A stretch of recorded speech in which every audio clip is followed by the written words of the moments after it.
Alrighty. On to Act 7.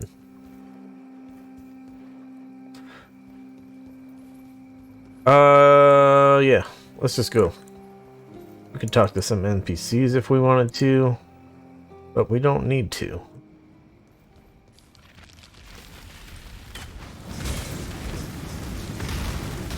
Just trying to make sure I remember my buttons here before I accidentally do something stupid and kill myself. Alright. So we're looking for a quest item. Yeah. This is a very optional quest, I'm pretty sure. There, local, come here. Uh Good luck. So we saw one of these earlier, but I skipped the league mechanic thing for it, but what you do is you put down a thing and then there'll be an explosion there, and so wherever there's these little chest markers, you blow that up and then there'll be loot underneath. And then there's also these skulls, which are like tougher monsters, so they can be pretty dangerous. And then there's all these things that have a bunch of text, which is really annoying to read, but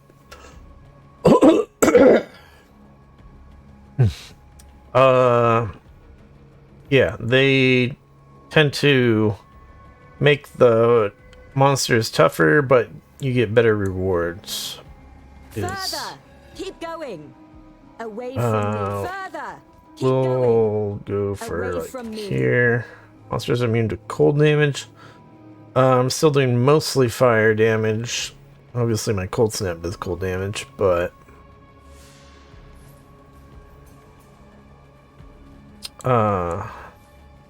All placed. yeah. Shall we light it up? So we hit the detonate explosives, and then This might have monsters. enemies will start popping out of the ground here.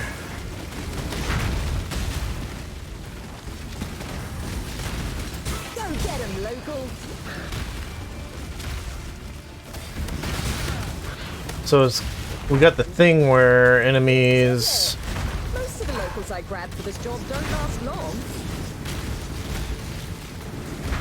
apply bleed to me, but steel skin removes bleed and gives you immunity to bleeding for a very short amount of time, but also we have a flask that gives immunity for 11 seconds if you use it while bleeding, so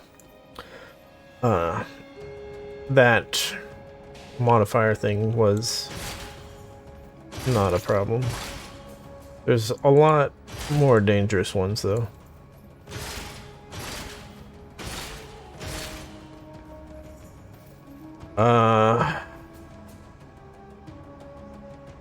Interesting. That was just kind of a lack of loot.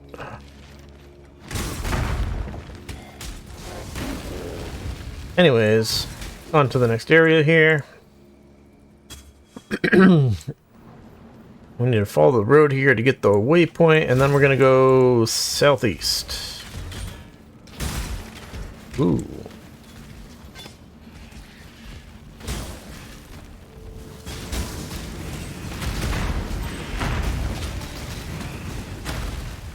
So this is currently a top tier, like for this level, a top tier armor. 4-link blues, so that's pretty nice. So I really want to use like a essence to turn this into a rare and see what we get. It might not be as good as our unique armor, but it's definitely worth a shot.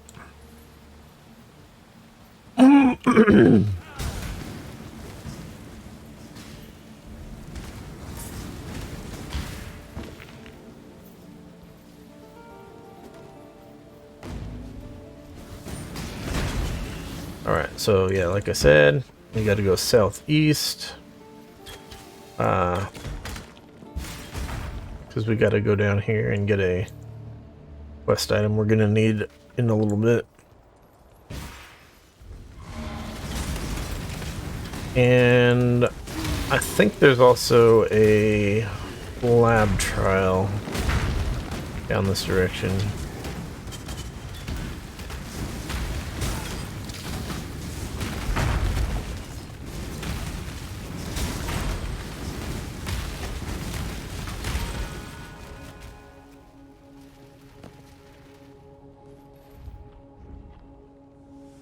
I guess we'll take a look at these bows real quick here.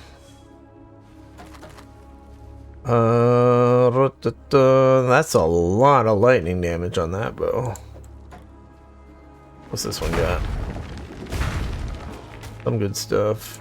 Not quite as much. Is this interesting?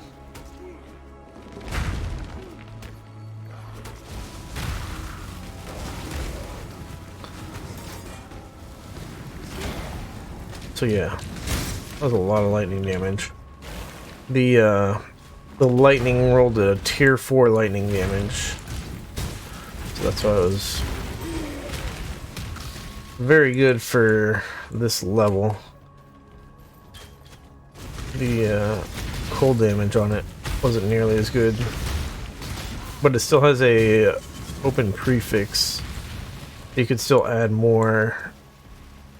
You could add like physical damage or fire damage to it if you wanted to. So I'd say it's still worth putting in the stash.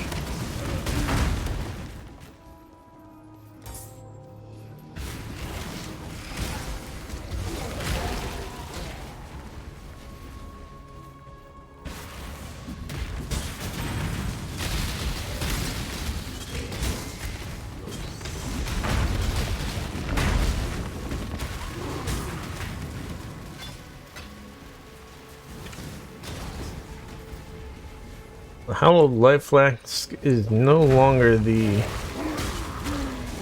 top level life flask, the top tier life flask. The next one is now available, so we'll keep an eye out for those.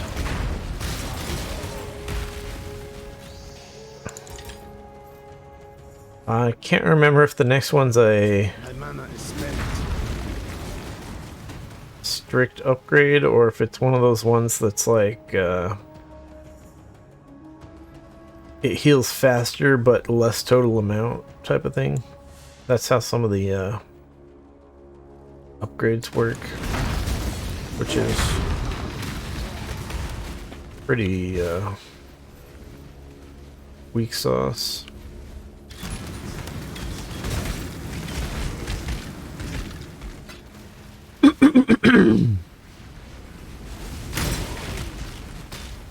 For example, the level 60, I think it's level 60 life flask is called a Divine Life Flask. It heals more than the tier above it. Whereas the tier above it heals like twice as fast.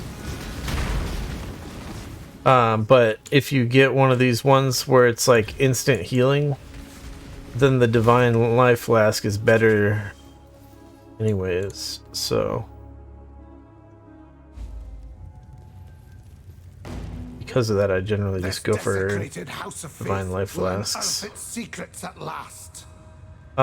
have a skill point.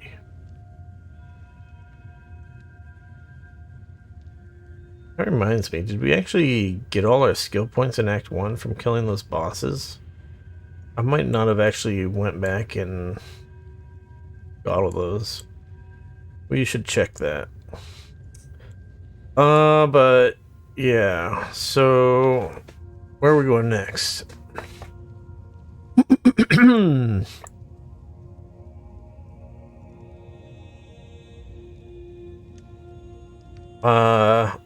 We're still like plenty good on damage.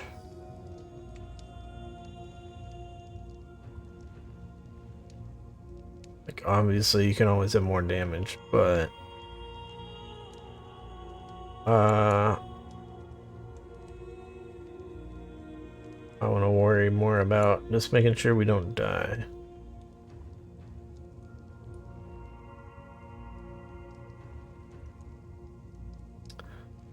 Maybe, did they still have the thing down here? I don't remember how far away it is. There's a thing somewhere for stun immunity. Here it is. So you can't evade at all, but you also can't be stunned. That's a really nice thing to have if you have no evasion in your gear. Because then, like, the downside of not being able to evade doesn't affect you, so you get free stun immunity. But it was a little bit farther down here than I was thinking it was. It'll be very hard to justify.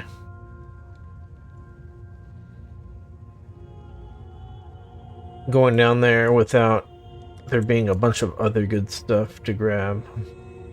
Which, for our build, there probably isn't.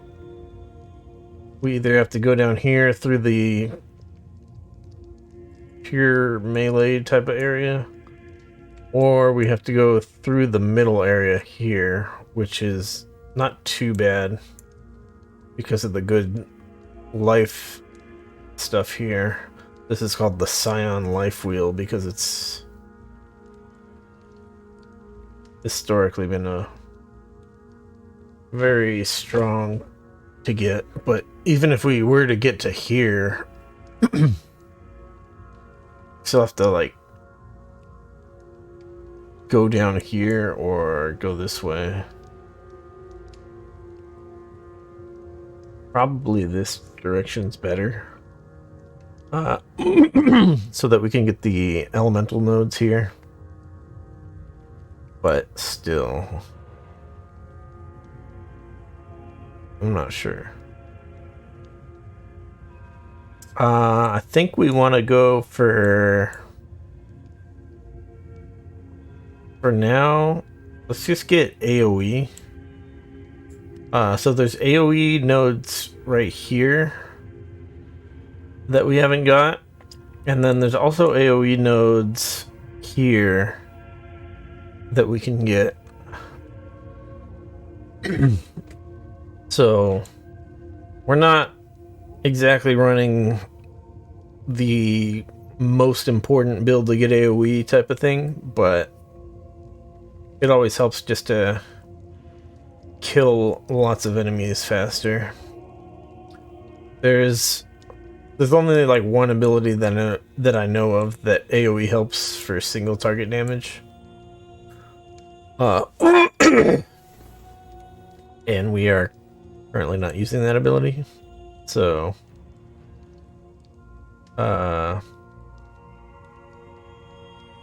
but we could potentially switch over to that.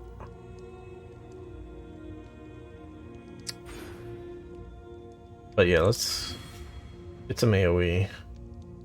So there's two things for AoE. There's area of effect, which is just makes your stuff affect a larger area. But then there's also area damage. So area damage is some AoE things count as AoE damage and some do not. So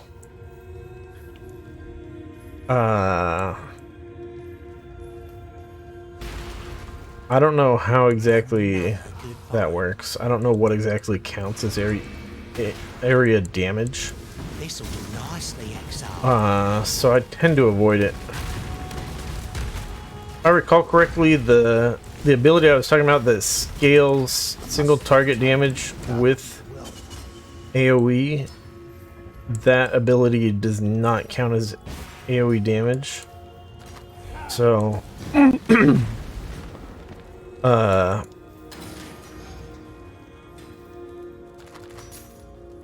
it's kind of weird. We are looking for the lab trial. I think we need to probably go this way to find it.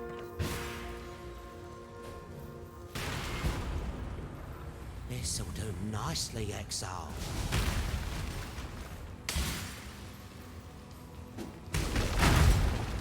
There it is.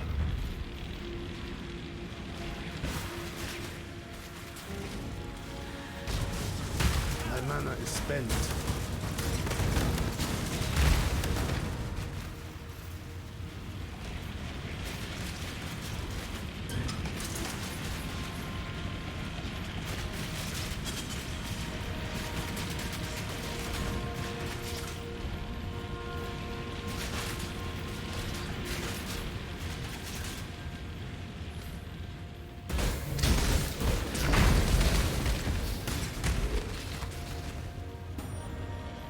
Shine boldly, so that all may find you when the night falls. All right. Yeah. After this act, we get to go to the lab again. I think you can technically go to it before the end of this act.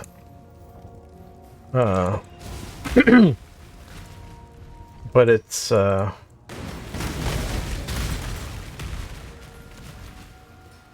little scarier if you go it a little bit earlier, so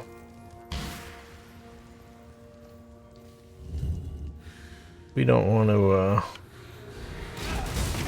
make it unnecessarily dangerous.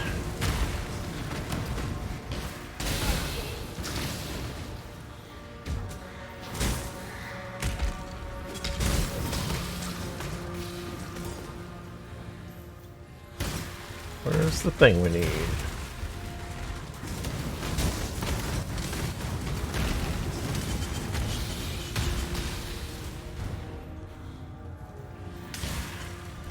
We're just looking on the map for the little icon for the thing we need. There it is.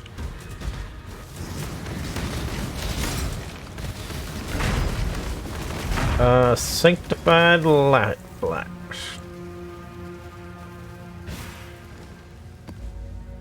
Alright, we got the item. We can turn in this quest item we grabbed earlier. And as you can see, nothing too exciting. But the next quest that we get from that guy is good. Turn your back, I imagine it. I think it's the next quest. Unless I'm forgetting some other quest that also sucks.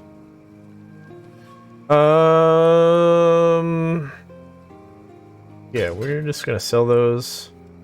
Go with courage. We'll identify the granite flask.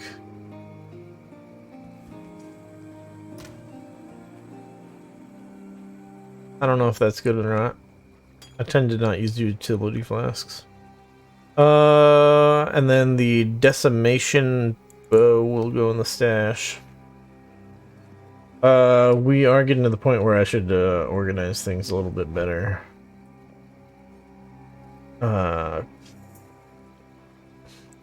So let's see. What we're gonna do here is we're going to, since I did not buy the div card special stash tab, I just put divination cards on a regular tab like this, and then we will control click these back to our inventory, and then control click them back into the stash, and they'll go to that tab that's just out of the way, just to clean up that mess a bit. And then as for all this other crap, I just tend to manually put things in different tabs, just kind of group the same item types together. So we might throw all the jewels in this corner here, and then let's say we put all the bows here on this tab, and then all the helmets will go on a tab.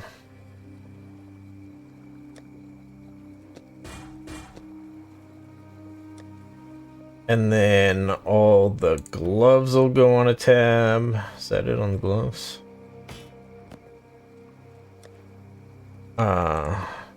Yeah. And all the boots will go on a tab. All these chest armors. Why isn't this in the...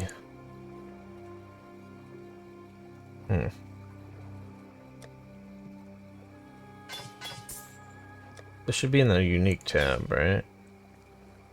Yeah. Okay. Now it's in the unique tab. Let's see. Bows are here, so we'll put two-handed weapons on tab number 4. And then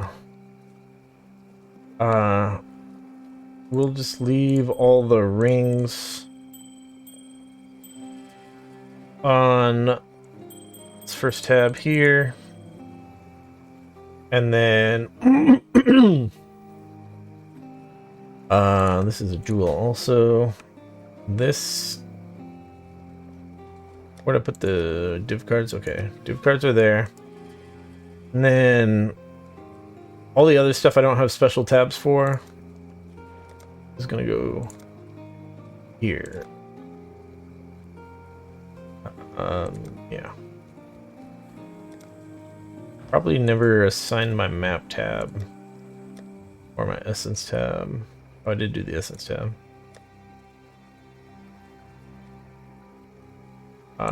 Map tab, there we go. Alright. So yeah, we've got some wands that can go on this tab. And then belts we'll just throw on a tab.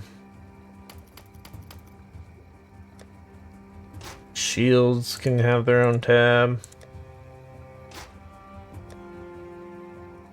And we'll just leave amulets here I go. Yes. Whoops. Where did we put the belts? Yeah. Stuff like that. And then now we're a lot better organized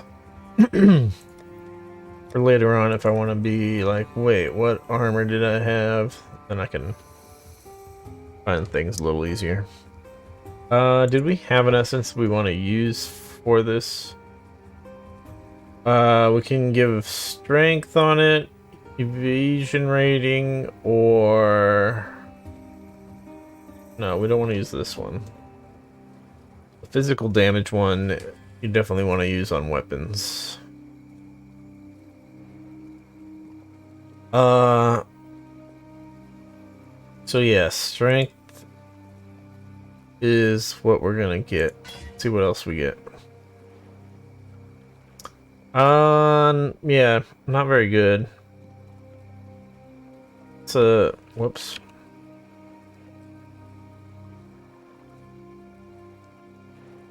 Oh, it was a combo affix there on the increased armor and energy shield. So we can actually put like a pure armor and energy shield affix on there also. And then it would actually be a decent piece of armor. What else are we losing if we take our current armor off? We're losing some strength and some intelligence, but I think we have more than we need on those right now.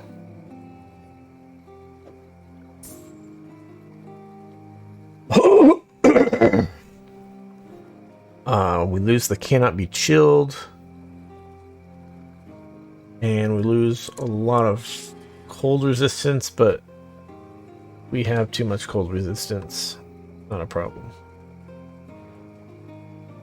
So let us look at our hideout. Go to the crafting bench. How much armor and energy shield can we get? 41 to 50%. Um,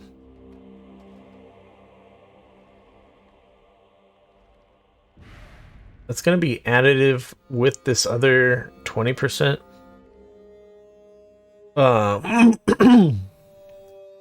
So,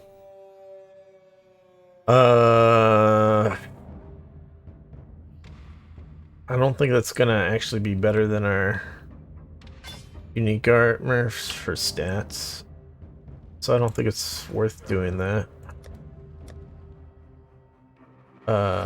So we'll put this in the stash.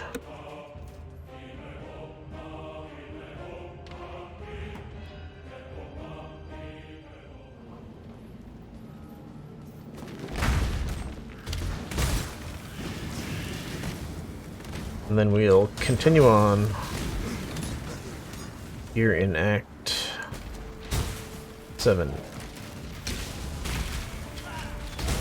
My mana is spent.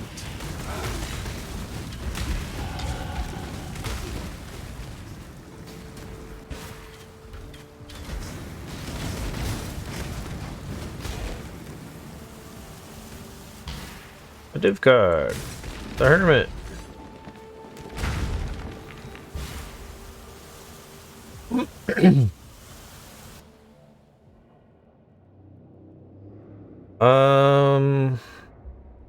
Oh yeah, we were working on AoE, so let's get this AoE here.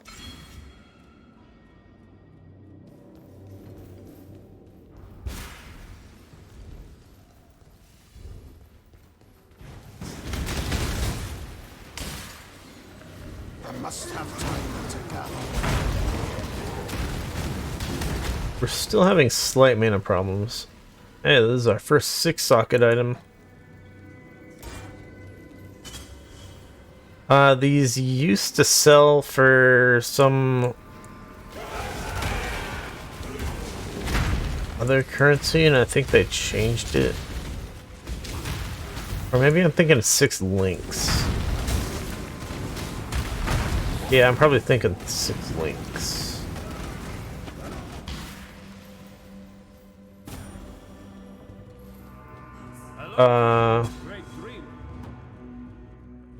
Let's just go back here and sell this real quick. I want to see what it... Yes. I think it's just going to give us jeweler's orbs. Yeah, jeweler's orbs. I was getting confused with the 6 link items. Which, Be well. they changed what those sell for. I think they give like fusing orbs now when they used to give like a divine orb or something. I don't know. But yeah, this right here is why we needed that Maligaro's map device, is for this quest thing here. So we put the map in the map device, and it takes us to another world. A veil of lies and dreams draws itself over my sight. And I don't know exactly where we're going. We're trying to find the boss arena.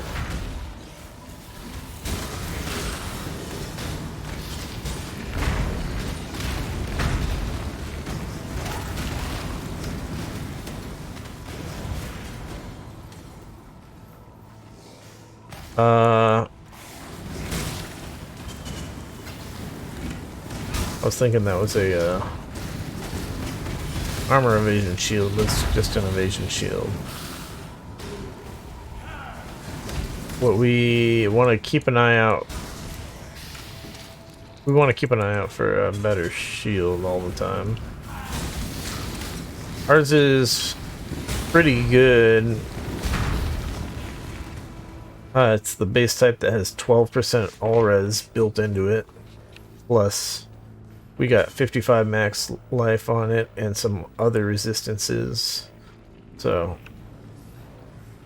it's a pretty nice shield, but the actual defensive stats on it, the armor and energy shield, those could be a lot better with a newer base type, or just anything that with the affixes that increase those defenses. So like at this point in the game, we could get a pure strength shield, and then with the roll of a defensive axis on it, it'll be like 500 armor. And that'll be a lot more useful. Assuming it still has max life and enough resistances that we still say max res.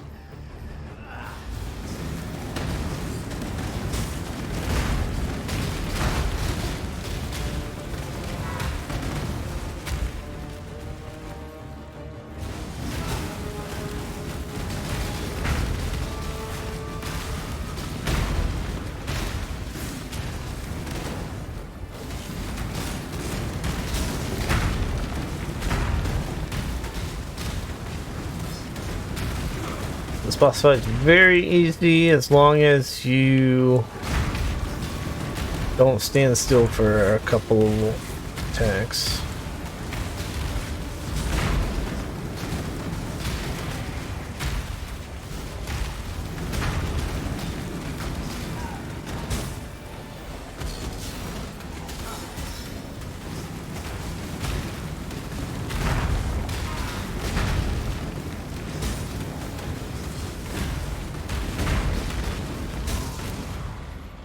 Evil may hide, but the light will find it.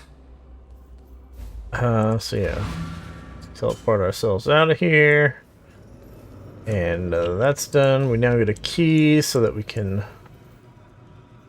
move on to another area.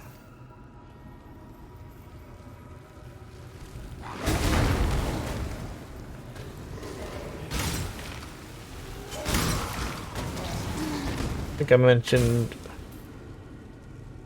previously, dude, I hate having to read these things. It's so annoying.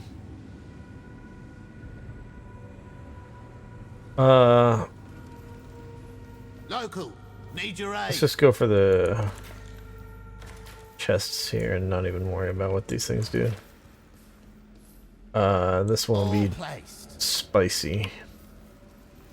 The 3 enemies there.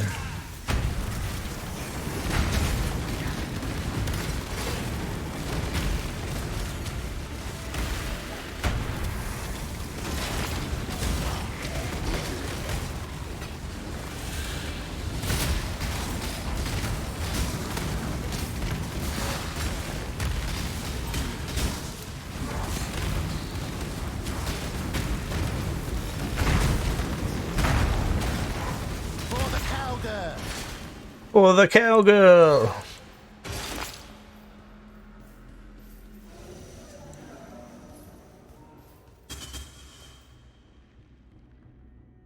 Gotta love it when the NPCs say random stuff. Alright, we have a labyrinth trial in this area that we gotta find. Oh no, not Alva.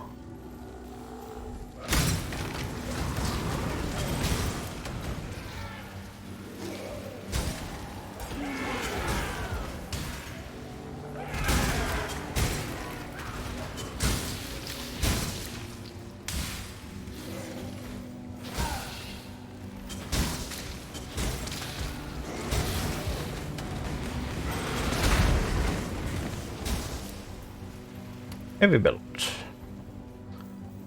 Oh, is this our trial? Ah, yes.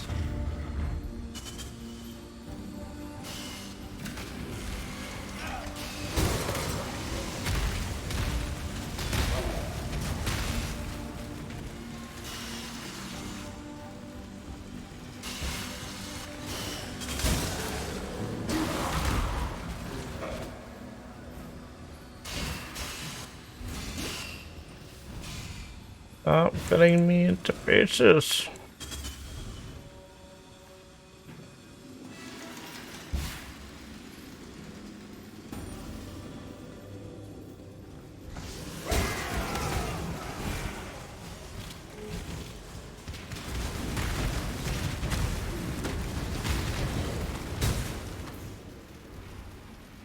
a fine line between consideration and hesitation.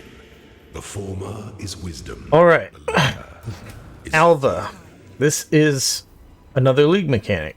This one is about going to the past to some ancient temple, and we have to kill guys to open up rooms, and actually we don't kill guys to open up rooms. We have to get items from enemies to open up rooms, but it's on a timer.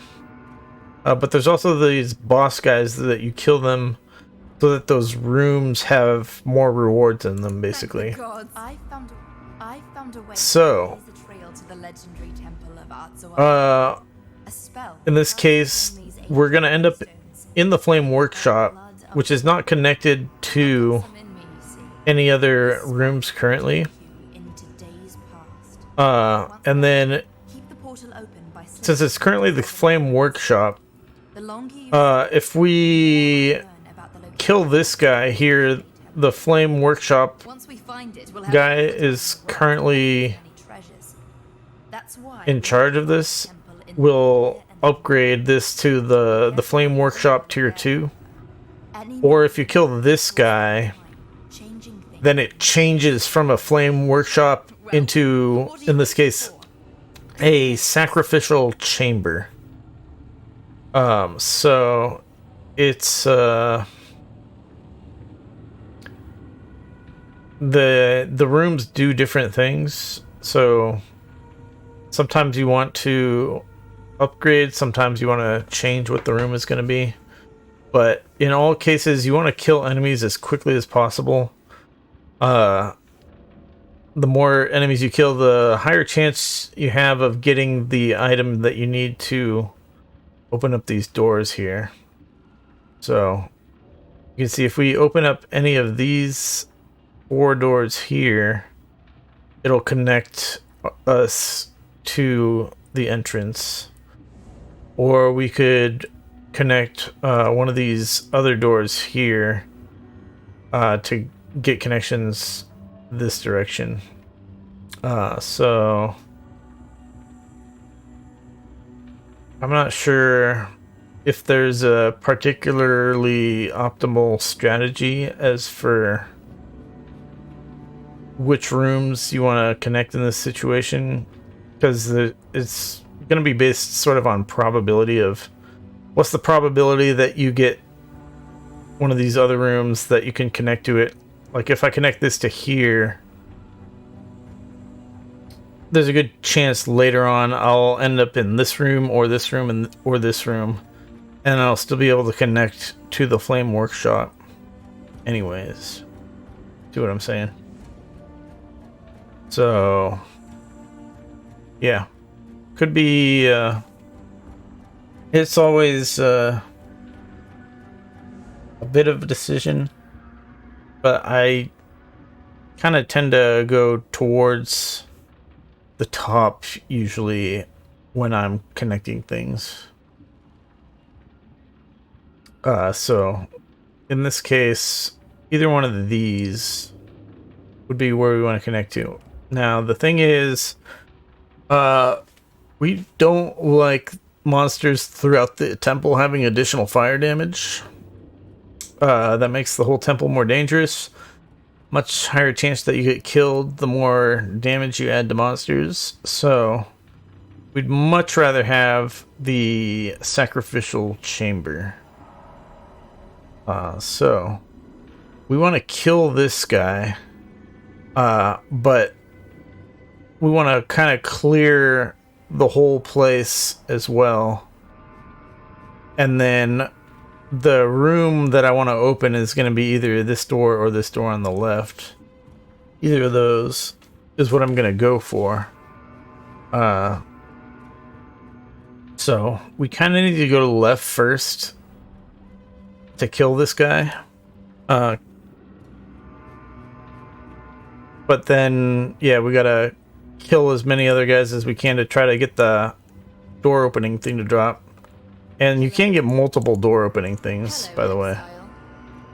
So it's I found a way to blaze blaze a trail to the legendary temple of We could get multiple and connect spell cast both of these sections together. triggered by the But it's just not that frequent. got some in me, you see. But yeah, this whole thing kind of just depends on you having good DPS to be able to kill enemies quickly. If you can't kill enemies quickly, you run out of time, and then Hello, Exile. that's not good. So we'll see how it goes. I think we'll be pretty good.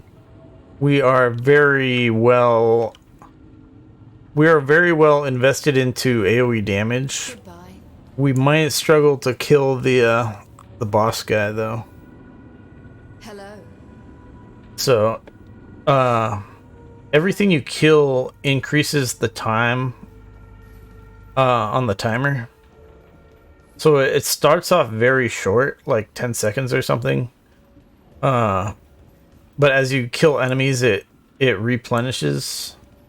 It goes longer. So if your DPS is on the boss is too low, it could be better to go kill a bunch of the little guys first, just to increase the timer before you go straight to the boss, so that you have enough time to kill the boss. Otherwise, you might run out of time trying to kill the boss, and then you never get around to killing all the little guys. So it's lots of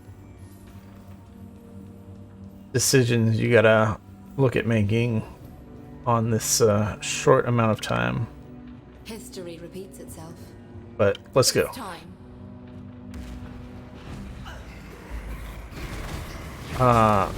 So yeah, the layout of these rooms is always fairly similar. Sometimes they're a little more open, and sometimes they're that's our door opening one. Let's just open this door right here. And then this is the boss guy that we want to kill. We have 15 seconds right now to kill the boss. So that went well. Now we just want to kill more guys. There's a bar at the bottom that shows how many monsters are left. So once you kill one of the bosses, the other one disappears. You can never kill both of them.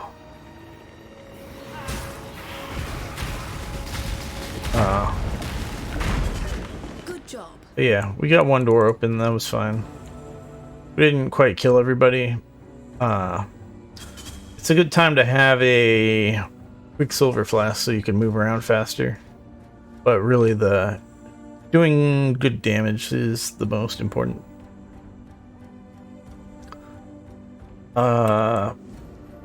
So yeah. Just in time. I knew you'd find Alright, this time we're in the chasm, so as you can see, 2 coins in the we can connect to the sacrificial chamber here if we get a room opening one. You don't always get one. ways to go.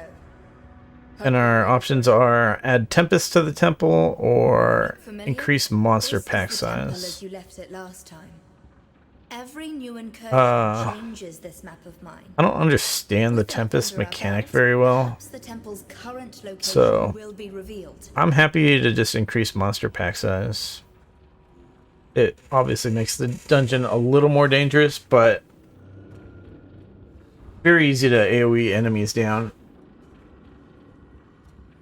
If you increase pack size and they do a lot of damage from extra damage modifiers, then you might have a problem. But just increasing the monster pack size isn't really a problem. So we're gonna kill that guy and then kill as much stuff as we can to try to get another door opening thing there, and that'll connect us to a large section of the temple there. It's time.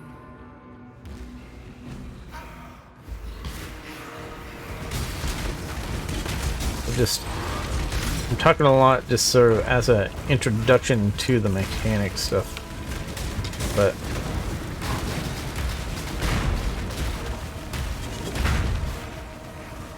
I'm not gonna do that every time. So yeah, we got our door opener, so that was great.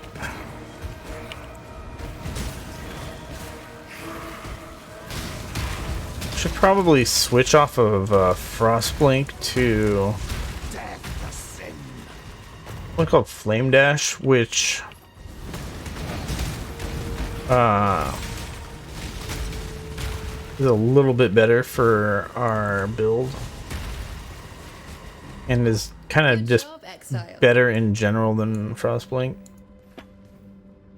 But specifically it'll give us a second charge of it has 2 charges as opposed to Frostblink has 1 charge. So you can do 2 flame dashes in quick succession if you need to travel around a little bit farther. So that's why I am considering that. Not that great. Not that great either, but we will... Doesn't take up that much inventory space, so we'll keep that. There you are. Alright, so in this case...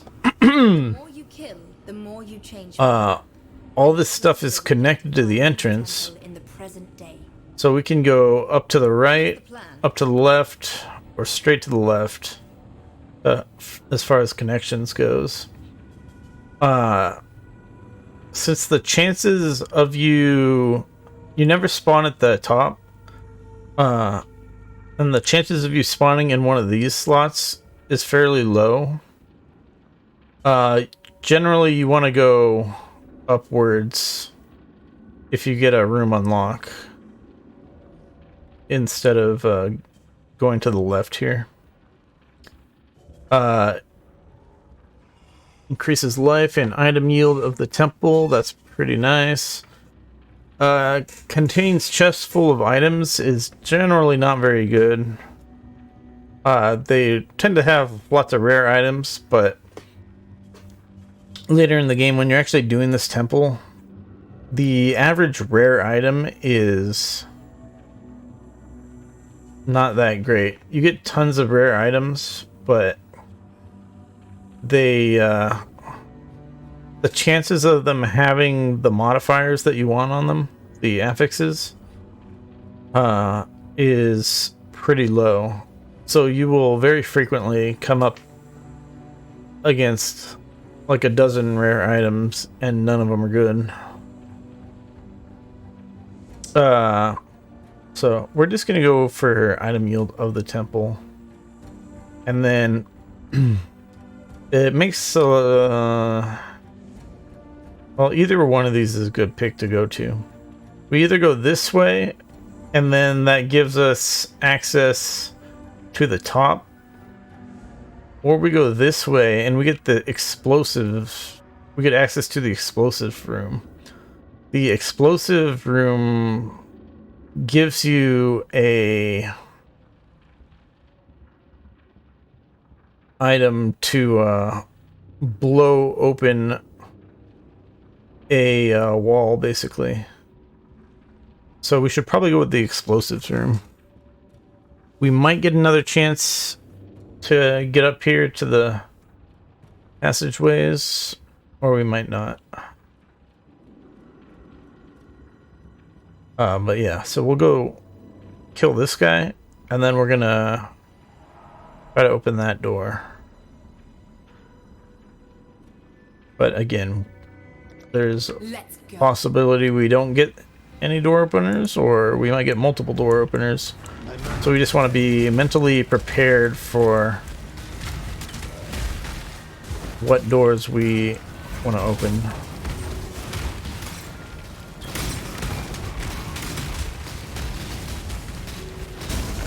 Must have time to gather my work.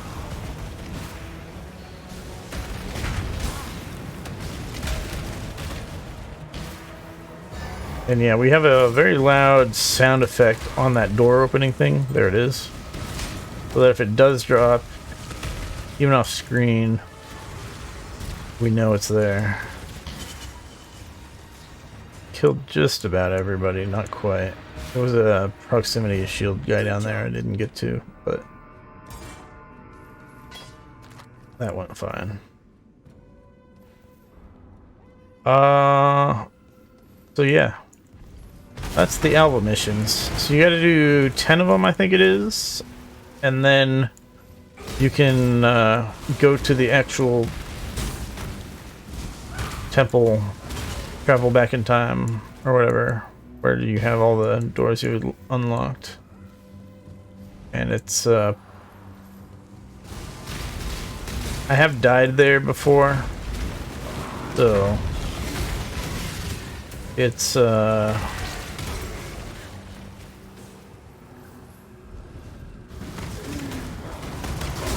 yeah, not something to be taken too lightly. But when you actually go there, you don't have that time limit stuff.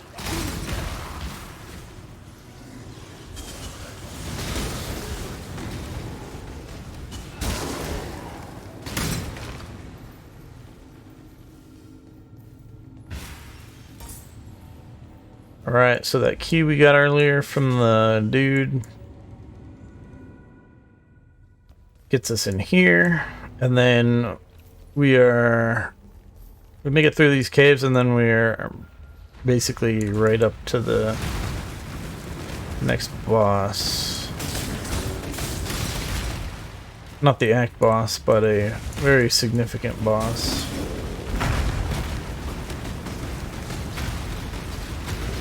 Well, I shouldn't hype him up too much. He's a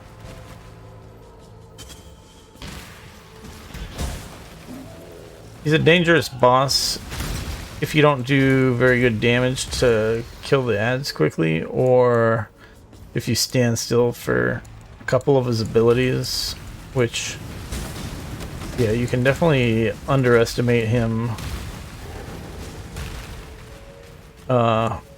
pretty easily. But he's not really that dangerous if you know what you're doing.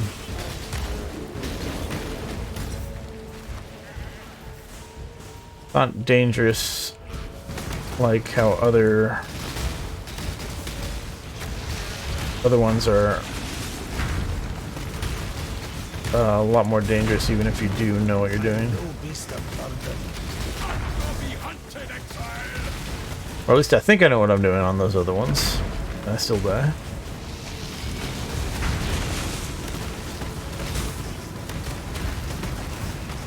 Up you go, little bee.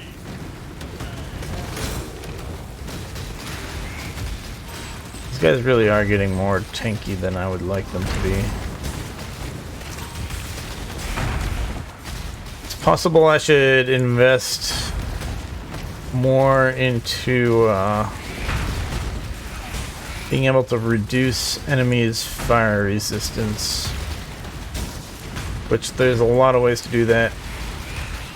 You can get damage penetration, like fire penetration, or we could also get like a curse that reduces their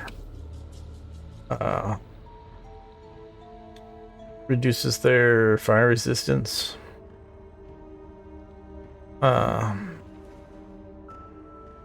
Ideally, you want both.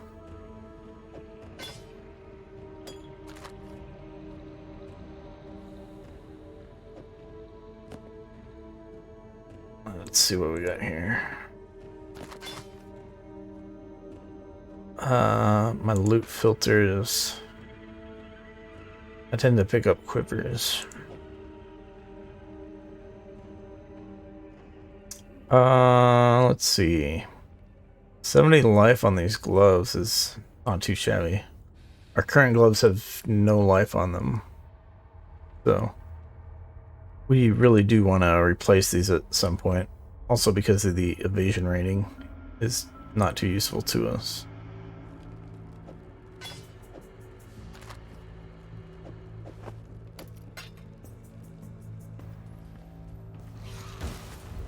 But yeah, let's get out here. This is good.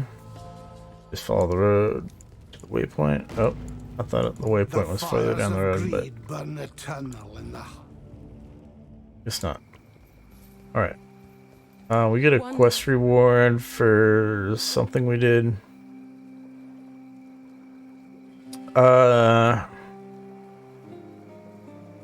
Let's go the armor, energy, shield, boots, and see what we get. Not a very great combination of stuff. I was hoping we'd at least get movement speed. Yeah. We're selling those, we're selling this, selling that. We're selling this belt. We're getting more area of effect.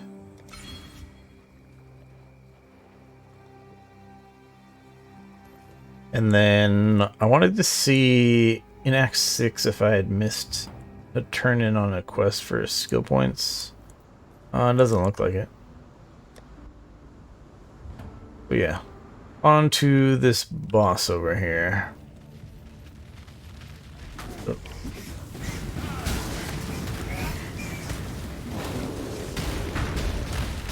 Ooh, nice.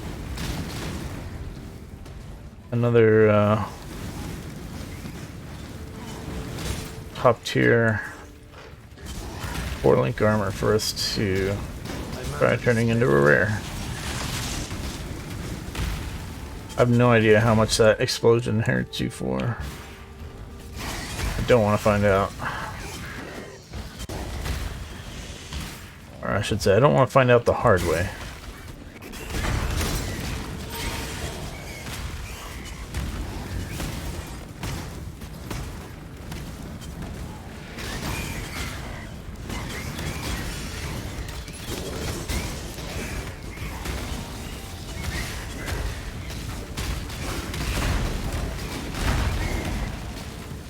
No, chainmail. Oh, we got a vault side area over here. Let's do that. Plus 30% monster cold resistance and monsters poison on hit. Do we still have a... Yeah, we have a poison removal / immunity flask here on number 4. So...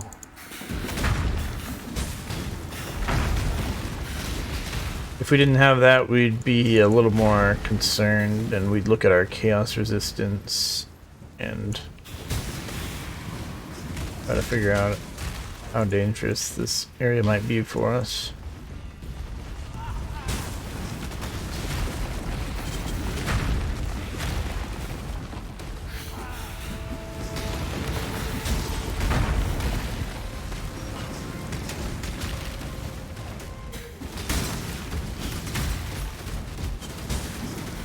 Oh great, a proximity shield guy. These guys with a proximity shield that run away from you also are so annoying. Because the proximity shield makes them take literally 0 damage from projectiles.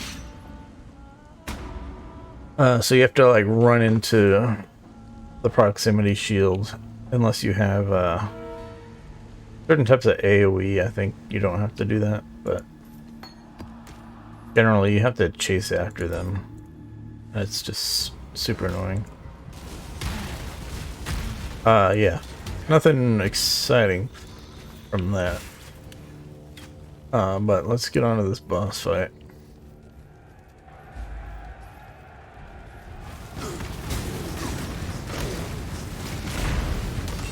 So yeah, the lore is... this is one of the guys from Act 2 that we're about to fight. And he got corrupted by this obelisk, which is like from some deranged god or something, like the god of chaos or some silliness like that. So yeah, he does a thing where he throws a bunch of spears in a row, and if you stand still and get hit by that, you can die. But otherwise, tyrant's face and kingdom end without a trace. just do damage and he goes away. But it is a Pantheon boss, so The cause.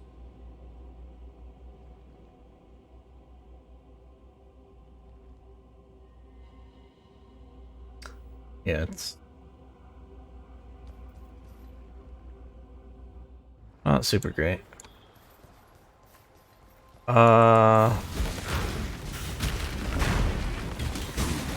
We are gonna need to go back to town to get a quest item. And we also get a skill point for killing that guy as a quest reward. We're gonna try to find the spot that we get the quest item for before we go back to town.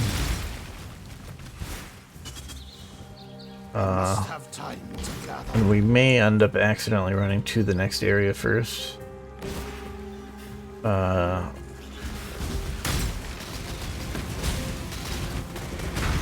So, yeah, looks like that happened. That's fine.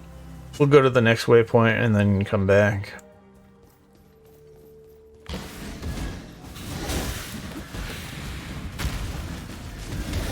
This area has a lot of these ranged guys. This thing, we'll deal with that later. We don't want to slow ourselves down right now. If we spend too long in this zone before we go back to the other zone, then the other zone will like reset. And the time we spent exploring part of it will be wasted essentially.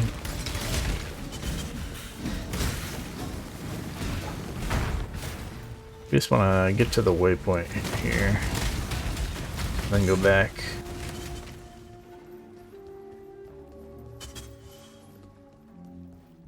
Let's get this crafting recipe also. We got cold damage rank 2. Alright. Let's actually go back to town while we're at the waypoint here. And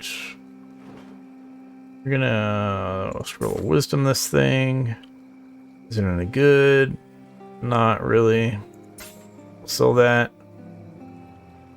We will keep the wand and the other armor for turning into rares. Kind of should have a separate tab for these. Since my tabs aren't premium tabs, I can't rename all of them. I can only rename these special ones. You gotta pay extra to be able to rename these tabs. Otherwise I would be much better organized. But I don't think it's particularly worth the money. Let's do that stuff, and then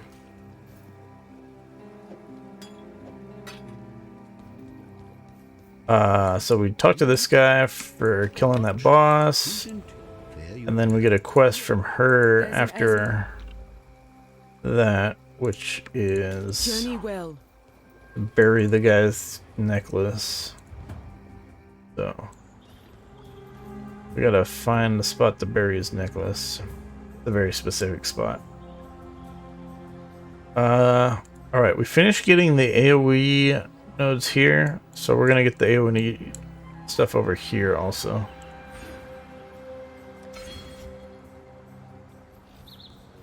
And yeah, we will kill many things.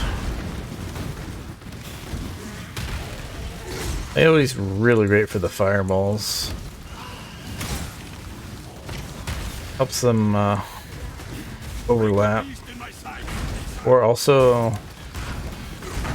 if your fireballs hit a wall, I'm pretty sure they still explode and hit nearby enemies. So, yeah.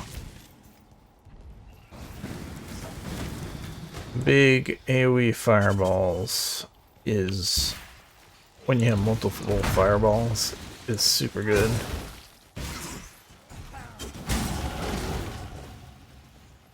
Because overlapping AoE is just busted. Alright, so we're gonna get this one, and then we'll also get this area of effect one here. And then that's all the AoE that we're really near right now. There's some area of effect stuff in other locations, but it's a bit farther for us to go. We probably won't end up getting it. All right, so this area is not the area where we need to take the necklace that I was talking about, but we do need to go in here because there's a boss that you kill in here that you get a skill point for killing them. So, and we also need to go in here for some other stuff with the main quest. So we are going to pretty much full clear this area.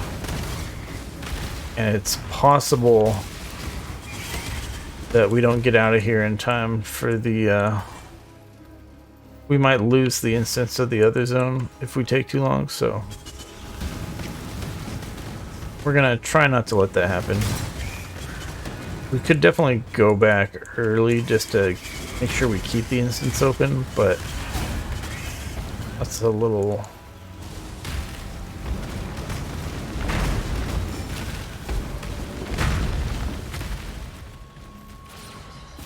a little silly. My mana is spent.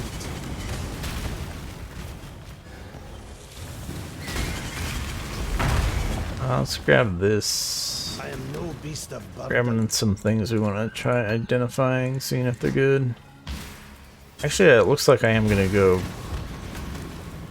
probably going to need to teleport out of here just to free up inventory space. So yeah, we have to pick up all these fireflies though for the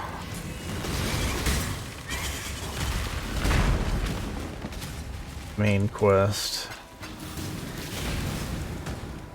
I'm all out of space. Alright. Hello. I'm gonna sell this. We're gonna identify this and this and this. And just look real quick if these are very good. Whoops. This is a shield. Could be better. If you are going to get a caster shield, they can have, as you see here, 60% increased crit chance for spells. That's pretty good. But they can also have very high spell damage rolls on them. It could be like 60% increased spell damage, stuff like that. So don't get a caster shield unless it has very good caster stats on it.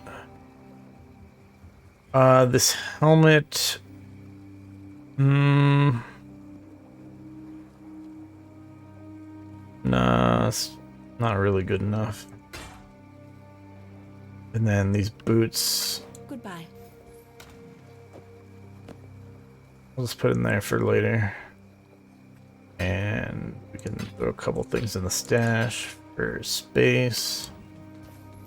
But we'll just refresh this area and the other area by going there on the waypoints.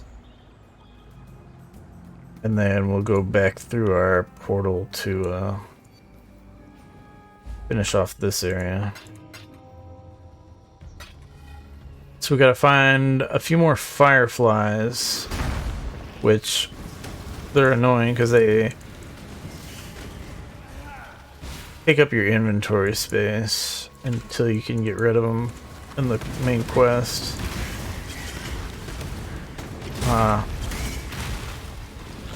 So you're kind of supposed to come here later, I think, like lore-wise.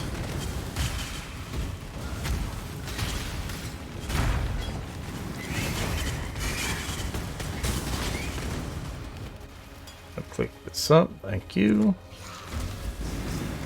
Alright, we got the little pop-up, so we know that we have all the fireflies now. Just gotta kill this boss for the skill point. Now, I don't remember exactly how this boss works. But it does this roar thing where it does a bunch of AoE damage, and it kind of like Spent. it has some kind of ramping damage mechanics that's scary. And it also does this attack that puts a big black area on the ground that's kind of hard to see. So it can be pretty scary. Thus I release you from motherhood's rage. So yeah, but yeah, it's another demigod Call. Go to your with children and despair not no longer.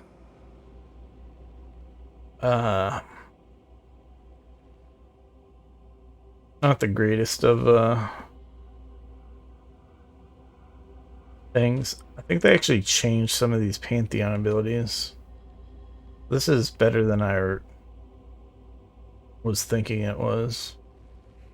If you're playing a very tanky character, this one late game is probably better than our current one for physical damage reduction. Because you never really want to stand still for this physical damage reduction. It's just kind of a passive benefit. Whereas this one is, you're playing a tanky character who's like a melee character who's getting hit all the time. This is probably gonna generally be better. It's just not gonna do you any good in boss fights in general, where the boss has like a giant slam attack that one-shots you.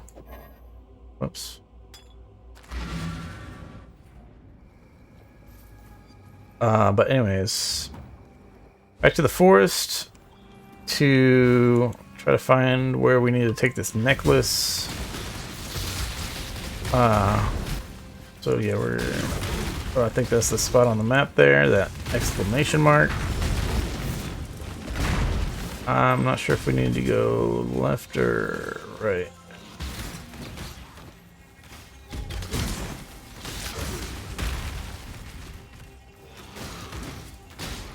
Okay.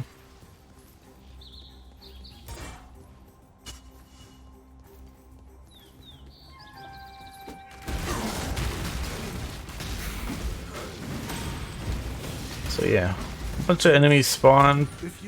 You can kill them if you want, but you don't need to. In this case, let's get our skill point from that boss. Let's identify these. Nope,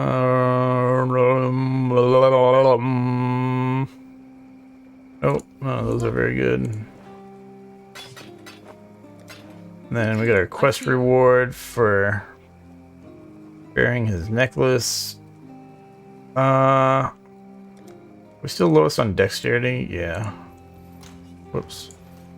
Hello. So we want to consider dexterity. And then strength is probably the second most useful stat. You can always get the all attributes, but that's generally not too useful.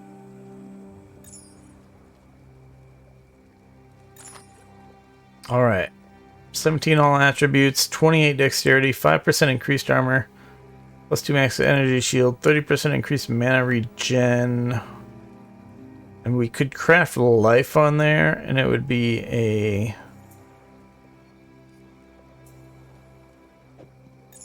mediocre amulet at best. What do we have?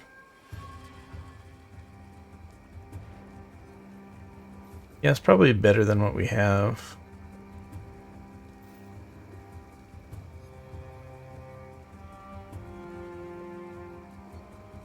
It's actually got so much dexterity on it, because it's got dexterity on the implicit, plus 28 dexterity, and then plus 17 all attributes.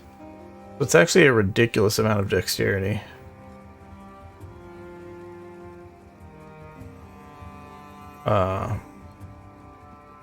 Yeah, we could definitely use that. Let's get back to here though. Before the instance closes. And then let's get our AoE.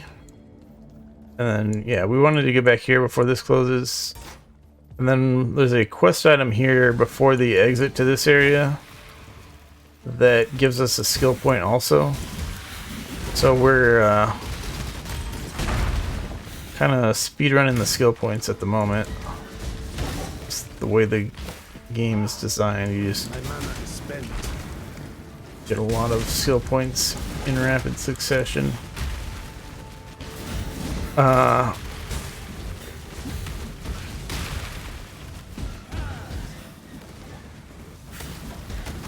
It'll slow down later.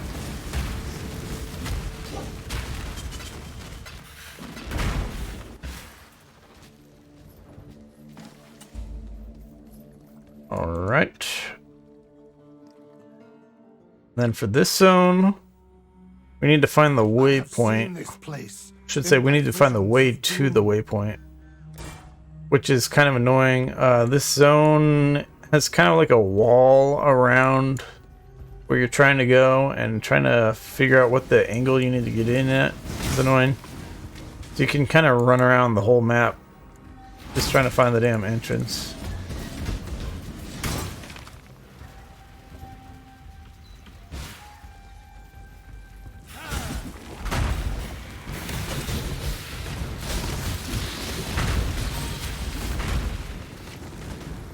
But yeah, we will know it when we find the wall part that I was talking about.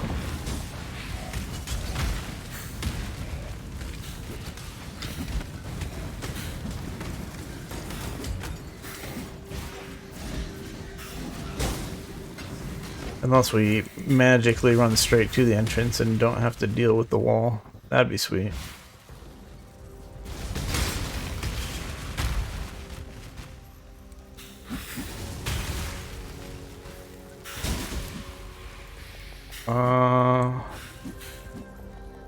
Is this it? Looks like it.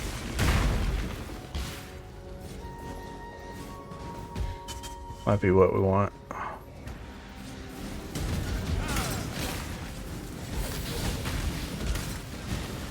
Give me my loot.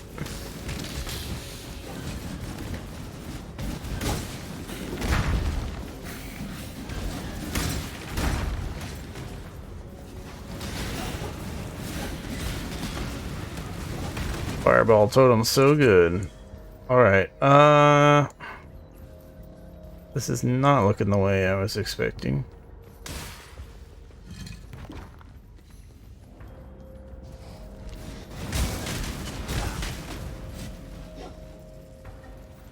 Or refusing.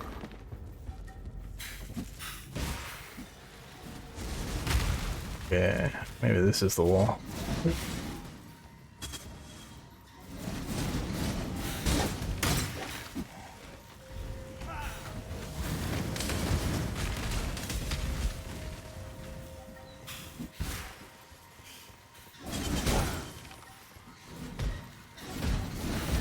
That's a lot of dudes.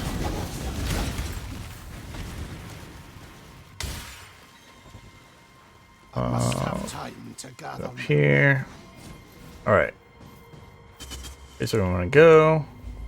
Here's where we get rid of the fireflies, and she turns into this flaming fox thing. Don't ask me why. I bear witness to a miracle.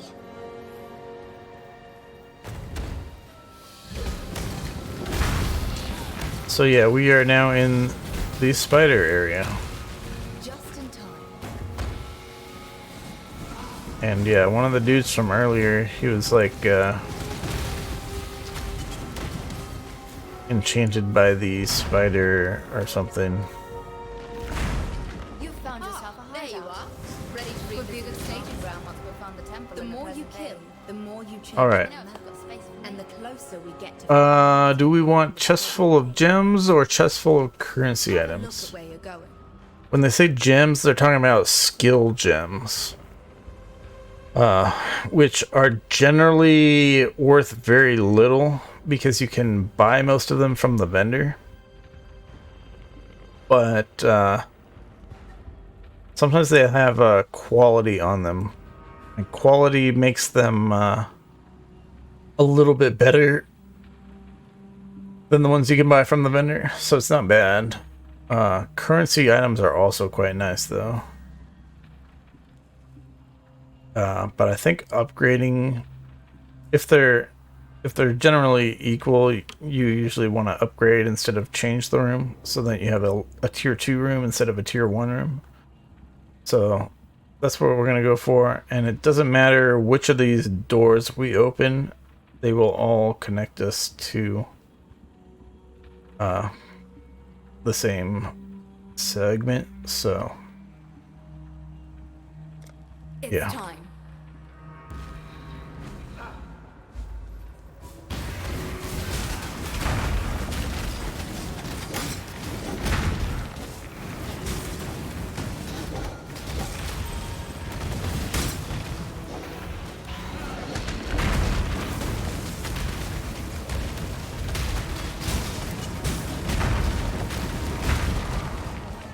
Okay. No door opening item yet.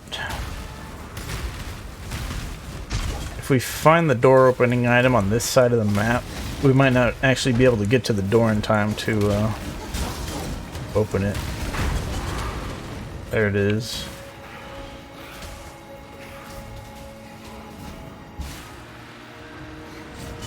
Alright. Good job.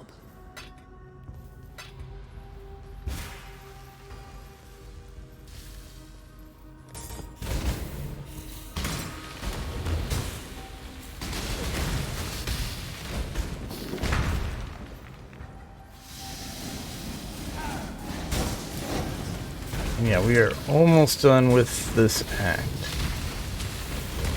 This is Act 7.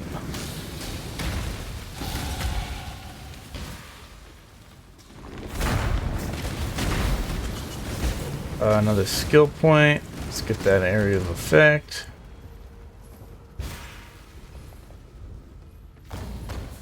Just doing that ridiculous AoE damage.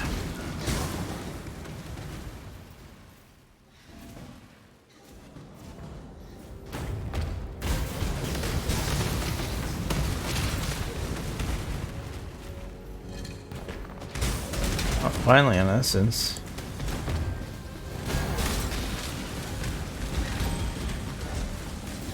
Been wanting more essences for quite a while. Can turn more items into rare, since we got a couple in our stash right now that we want to do that with.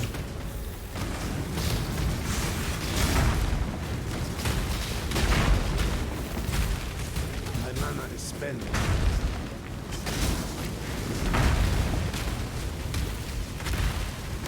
Must have time to battle. Interesting. Let's see what we got here.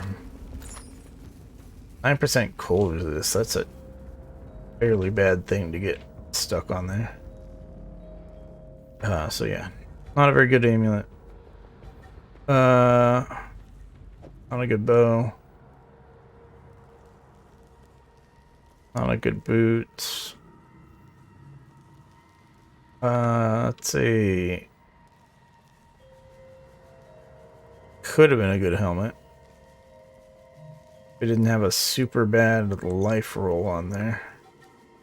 Better have no roll on life and then just craft life on there than to have a really bad tier of life.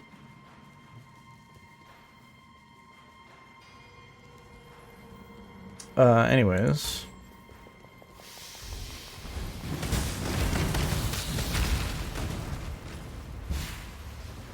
Downstairs. Just in time.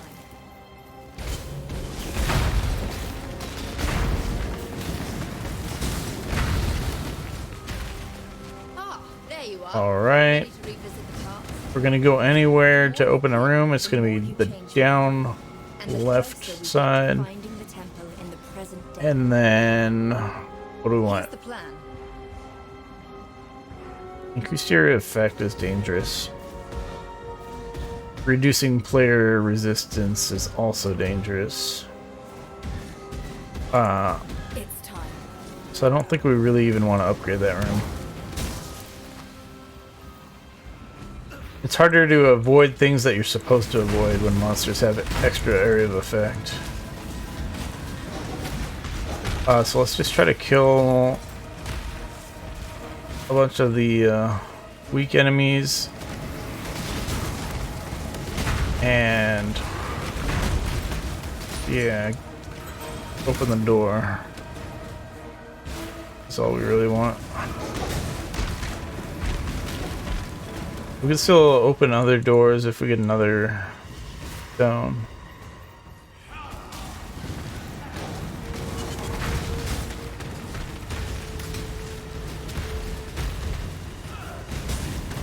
This guy's too tanky.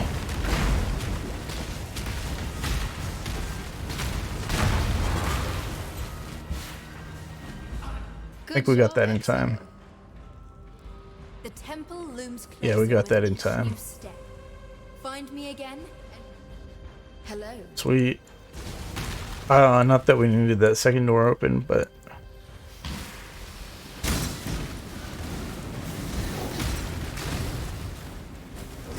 it's super annoying when you get a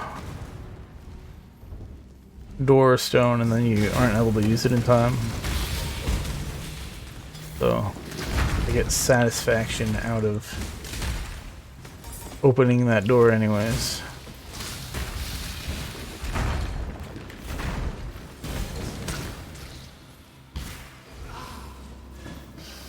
My mana is spent.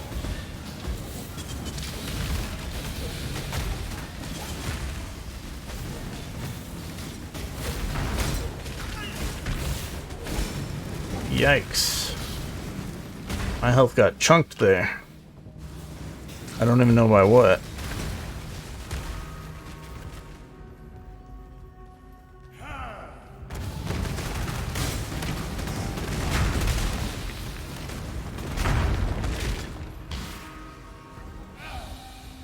Just in time. Ah, Ah! hello. Alright. Ah, there you are. Ready to revisit the past? Item yield of the The more temple. you kill, the more you We choose. like item yield of the The temple. closer we get to finding the temple in the present day. And then we want Here's to the plan. be looking to open this door up here so that we can connect this top area of the temple, and then our whole temple will be connected if we successfully do that. Time to go. At which point we can stop worrying about what rooms want to open forever. Wow. Ask and you shall receive.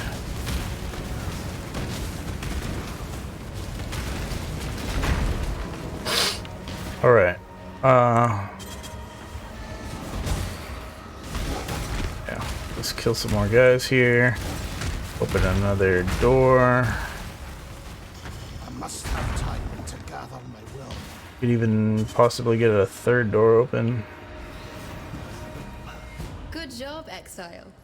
I thought we had a few more seconds. I'm not sure what happened there.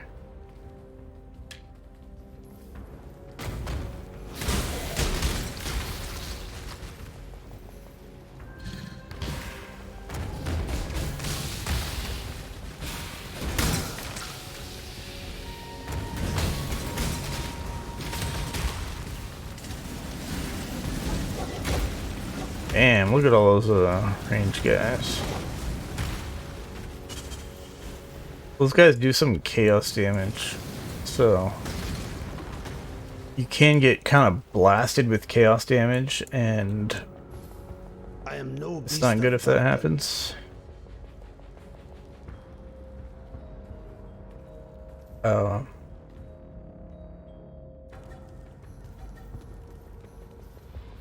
Deeper into the layer of lust, I shall stand strong against temptation.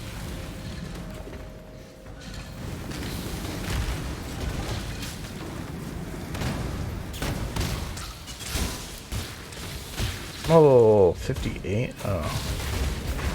I'm a little over leveled here.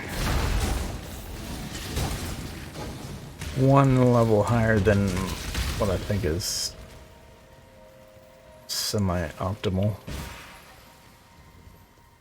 Semi-optimal.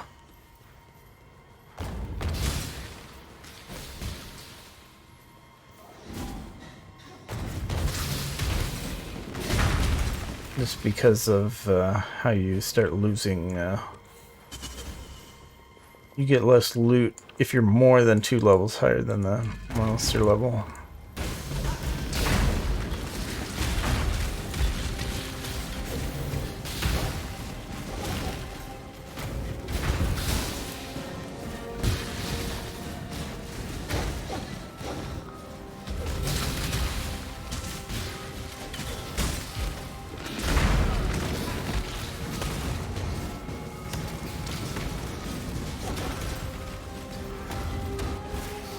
My mana is spent.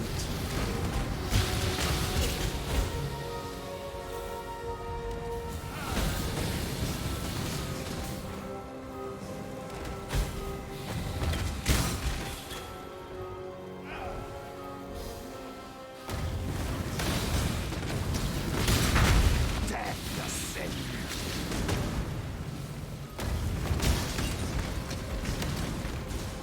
I am no beast of burden.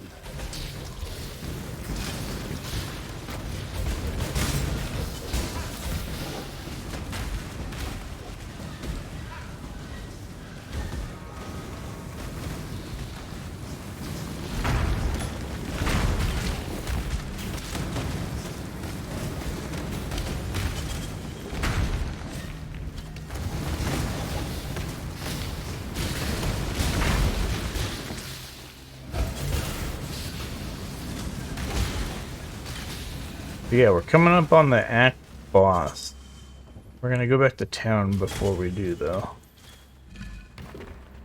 And, just kind of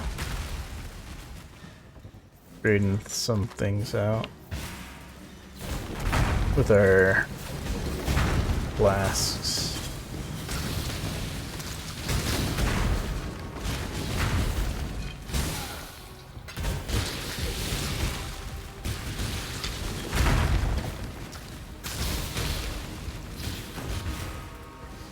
Can we jump this? Time to gather my will. Nope.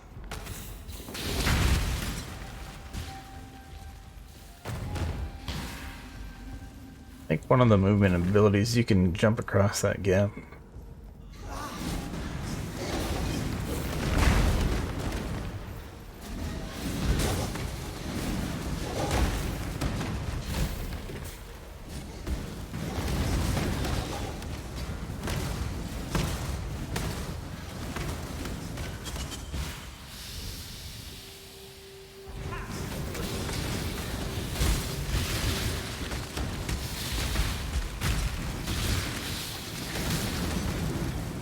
I am no beast of burden.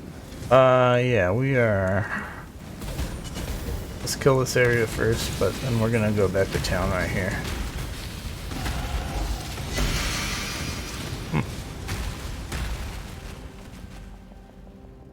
We gotta get inventory space. You are well. So we're selling that, selling that. Remember to live. We want to look at getting some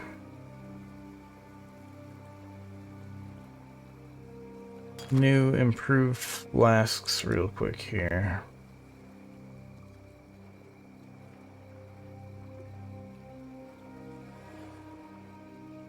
Instant recovery while on low life is pretty good. It means if you're below half health, you get the full heal instantly.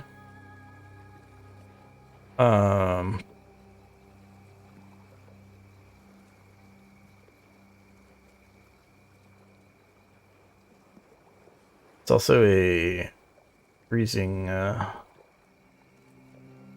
removal one. This would be better though as far as on a hollowed life flask. You can see a sanctified life flask gives you 1460 health over 1.5 seconds compared to a hollowed life flask gives you 1990 life over 4 seconds. So the healing per second is definitely faster on a sanctified life flask, but when you're relying on that instant heal, hollowed life flask is still better. But we only have instant healing on one of our hollowed life flasks, so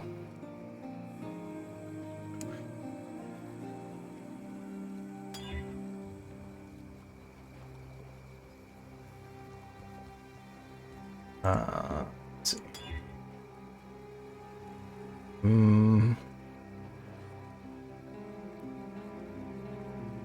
We can some of these over here, some of these. Just gonna re-roll some flasks real quick here. Freeze immunity.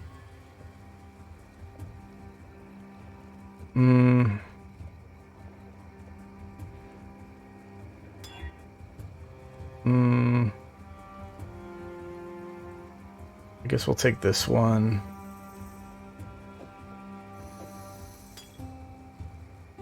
It's instant, but it's just not that much life. It's only about a quarter of our life. Less than a quarter of our life. But sometimes that's enough anyways.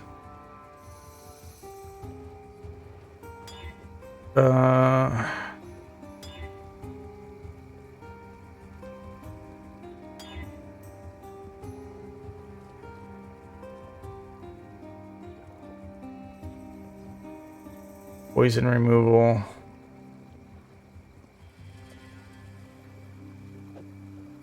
You do that.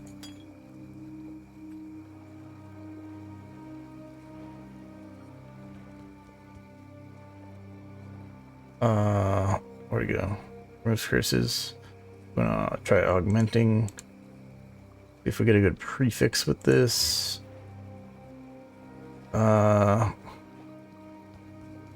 I don't know if that's really very good.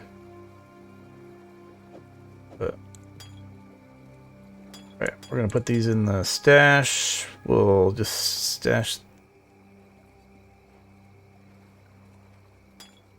these, I suppose. We do want the freeze immunity, but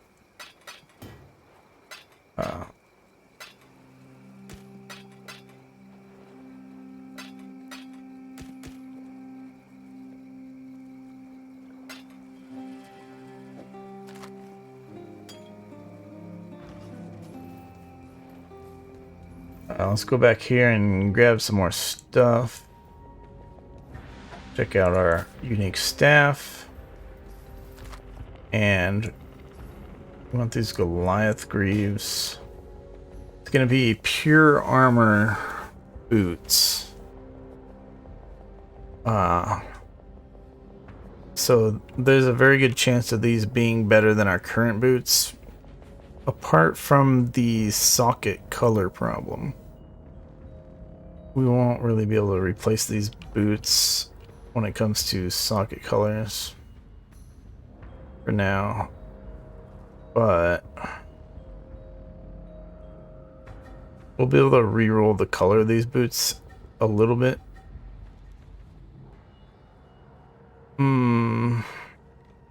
See what these gloves have on them. Because yeah, we need new gloves still. We need gloves that give something besides evasion rating. So I like these gloves. These are pretty decent. I don't think they're good enough to wait, do they have an open? No, they don't. Yeah. I don't think they're good enough to re-roll into a 4-link, but they're pretty good. And let's see what this unique staff is. Come on. A stupid right click on my mouse. Still broken. Alright, it's a damage staff. It's not a caster staff. Interesting.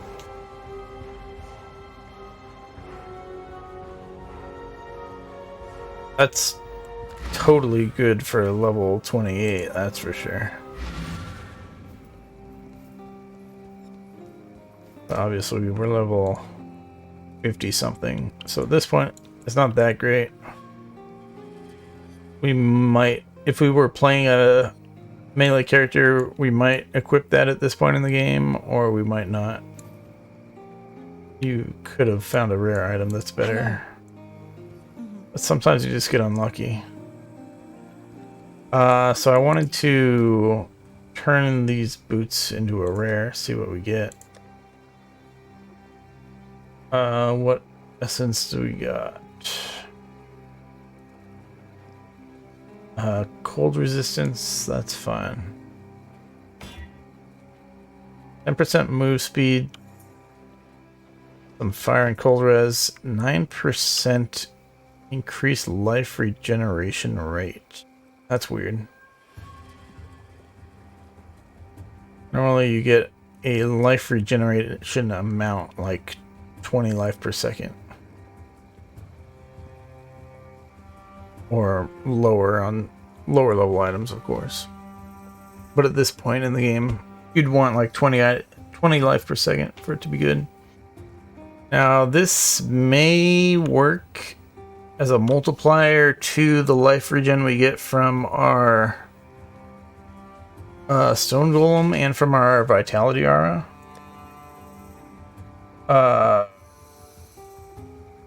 Which is not counted right now in town.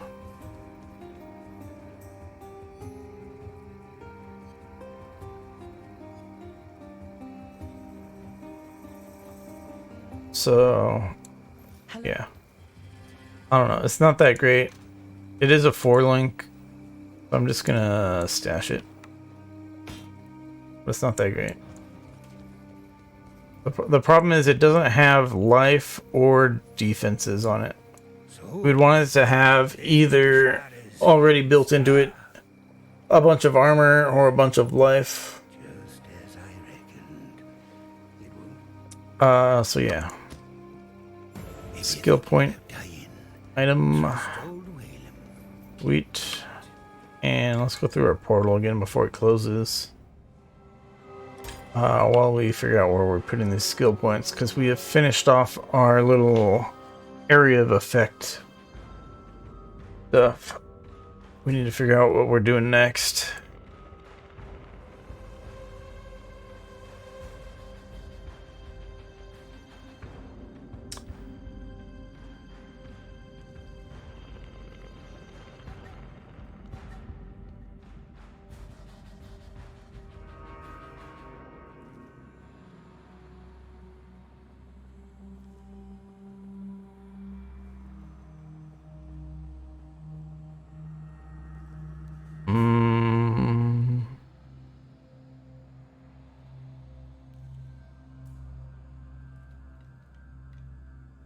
Let's see.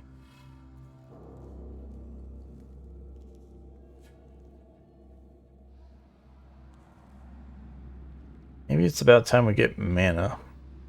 The thing is, after this boss, we will be at the point where we do the lab for the second time, and we will get 2 more points, 2 more ascendancy points. So we got our first one, we got our +1 maximum summon totems so that our fireball totem can really pop off. But this other one is not really that great. So I'm thinking we're gonna figure out what are these other ones we got.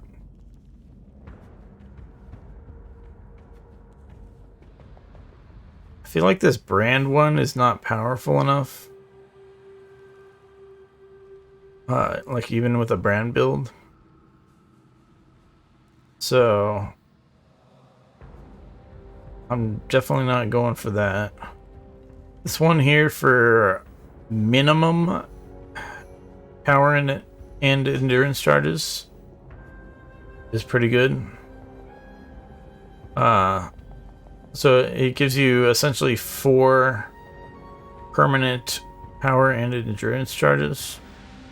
So it's really great if you're not already generating endurance charges and power charges.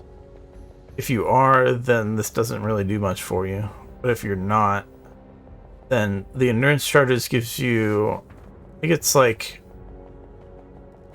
extra physical damage reduction, and then the power charges give you crit chance or something. It's pretty good.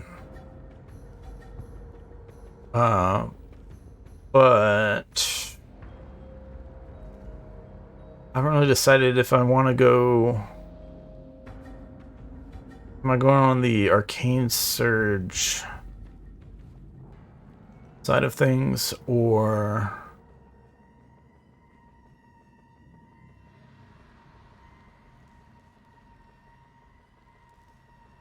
this is 30% increased area of effect while you have Arcane Surge. Spell damage leech as life while you have an Arcane Surge.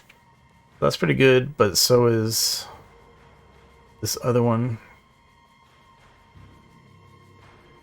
which is all about stacking mana. The problem is when you have the damage taken from mana, you can sometimes run out of mana. So I feel like it's not really that great with the build we're trying to do with Spellslinger.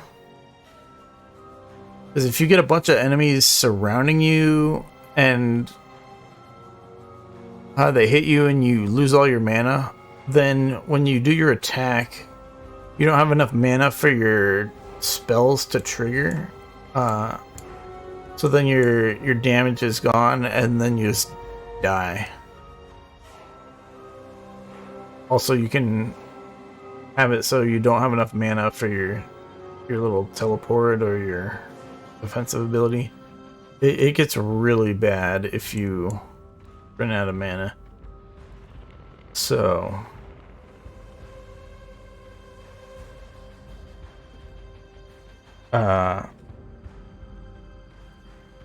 so while it is very good in some situations, other situations it gets you killed.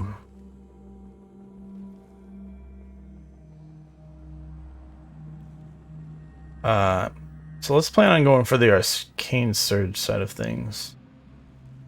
In which case,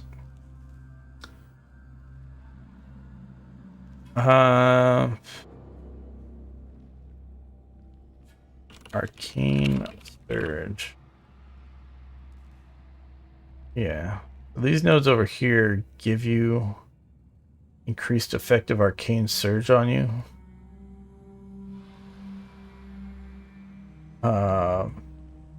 Which Arcane Surge gives you, what is it? Oh, it's cast speed and mana regeneration rate. Thought it did spell damage, but maybe that's something specific to the Arcane Surge support gem.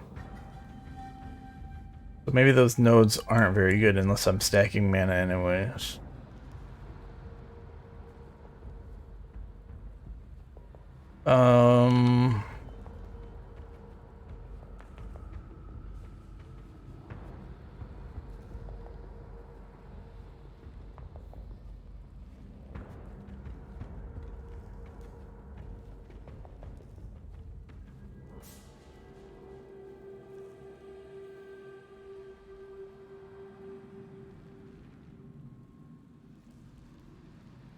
Should probably actually just go towards more defensive stuff.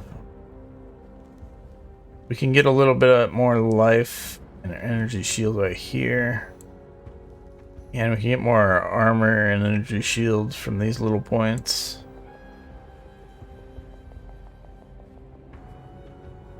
But maybe we go for towards some new nodes over here.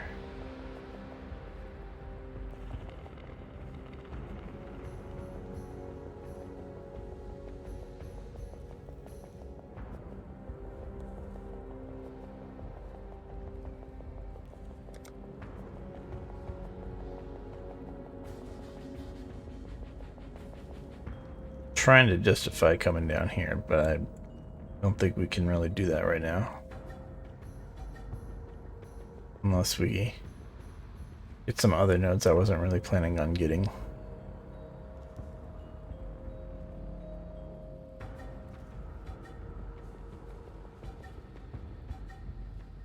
Let's actually get these nodes. % max life and % mana regeneration.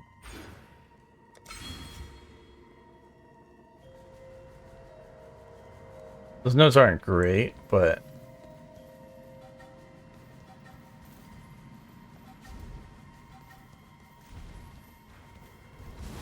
oops, do another one. Stupid. Can we cast that far? I don't think we can.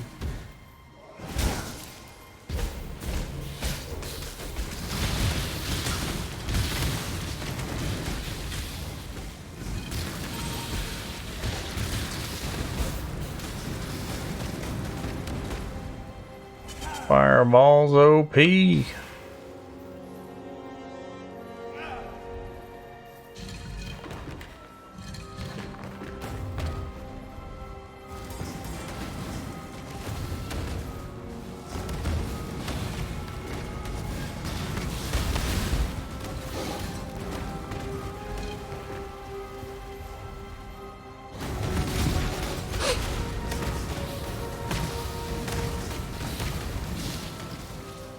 Boss arena.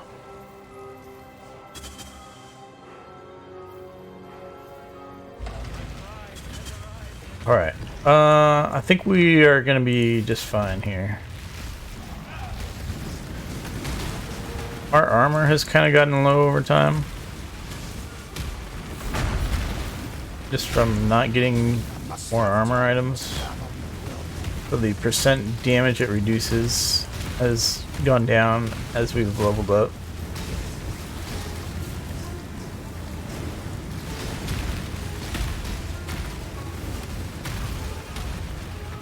So we're definitely not as tanky now as we'd like to be, like ideally, but I think we're fine.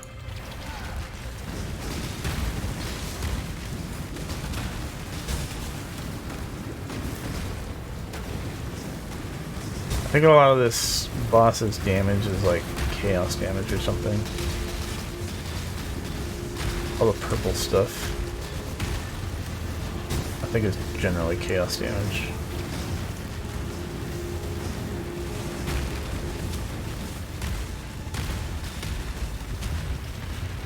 Alrighty. Quite easy. Grab all that stuff. And we have the opportunity to I am used to resisting temptation. switch this up if we want.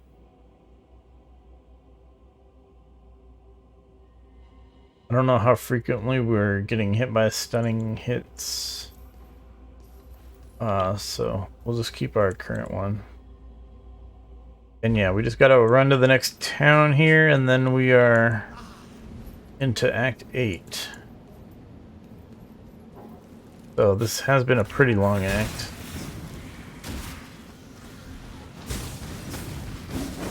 But that's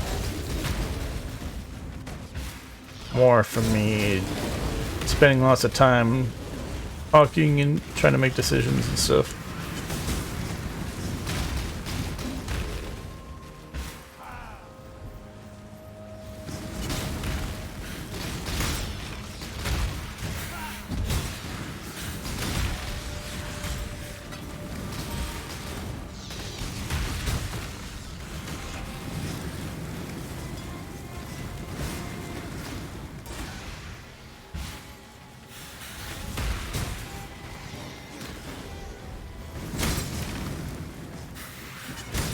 Still gotta fix my flasks some more though. I really want a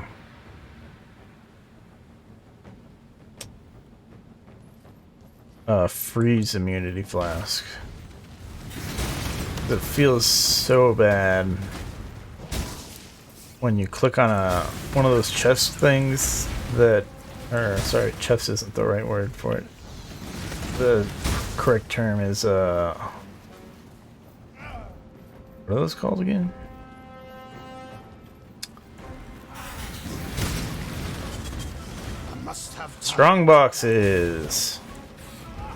When you click on one of these and then it freezes you and you don't have a way to remove the freeze. my mana is Very bad.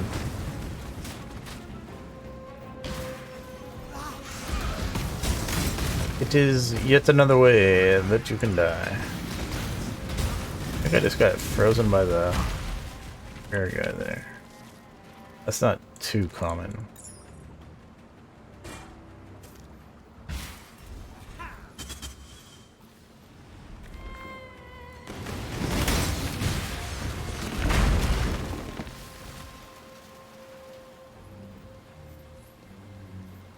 Anyhow, here we are in Act 8. what foul new corruption is this? Which is same place as Act 3. Let's identify some stuff here. See if any of it's any good. Oops.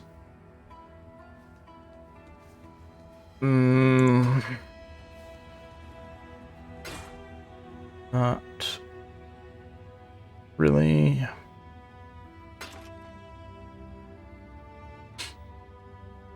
Not. Could be worse, but not really good. No. And no. No. What about this ring? Amethyst rings are great because it's generally very uncommon that you get any chaos resistance on an item. So the amethyst rings have chaos resistance built in. So always look at that. Well, I mean, you should always look at rare rings in general, but especially amethyst rings. But this one's not too exciting. We wanted to sell this also, I believe. Good luck to you. Alright, as for this here, Act 8. Let's go here. Burning.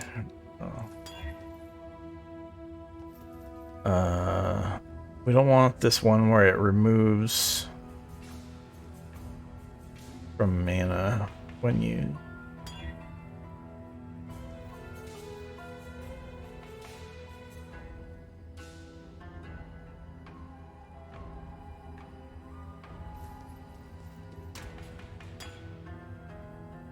yeah, we had a flask for we had a couple flasks for removing freezing. Which I didn't want to use earlier, but I think we want to equip them now.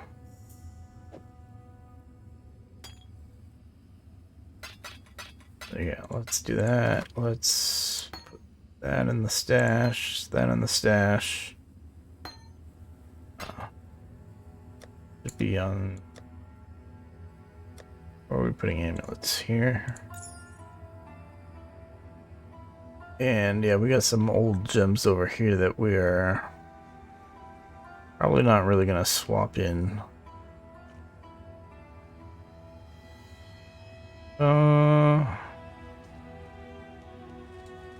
Maybe I should be using combustion again. The minus enemy fire resistance is always good. But let's not really worry about that. Let's clean up inventory space here. This exotic coinage. Ha, yes. I can recognize. Good luck. I click on the locker here. That goes in there. These rogues markers. We'll just talk about those another time. Another league mechanic. Humanity needs us. So yeah. At this point, we can run up here and we can do the labyrinth again. Which is the, I think it's like a level 55 labyrinth. Which we've actually kind of over leveled a bit. We've killed lots of enemies and got lots of experience. So yeah, level 55 labyrinth. Justice will prevail. It's not gonna be easy just because we're a couple extra levels.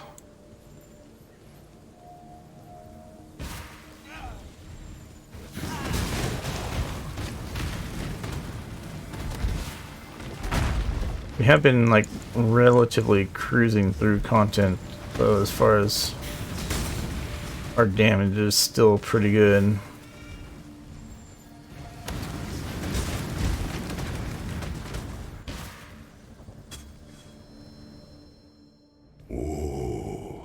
The weary traveler draws close to But the yeah, end there of the is path. big damage that the boss guy can do. And then there's also the labyrinth traps can be dangerous. Strength to one's enemies. We do want to be careful. Show me your result. Avoid the big damage that the boss does.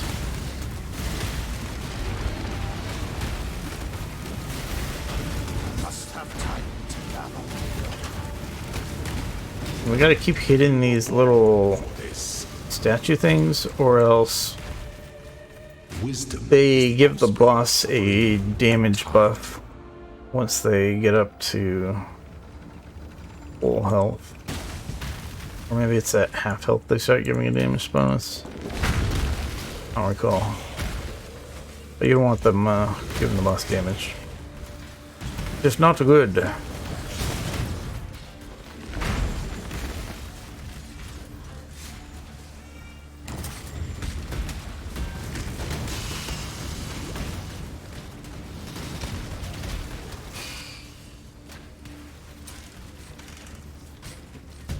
Oh my god. There's an item back there. I think it's a... Based on the icon on the mini-map, I think that's a 6-socket item. It's specific to my loot filter.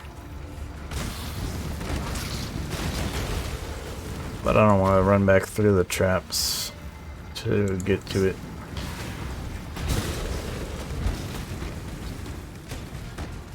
My mana is spent.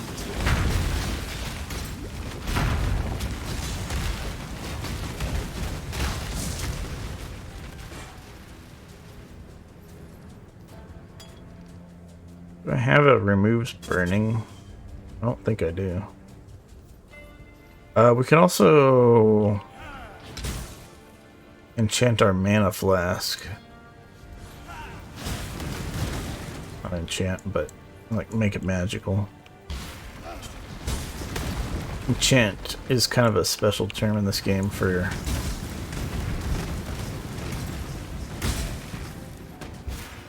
lab enchants, usually.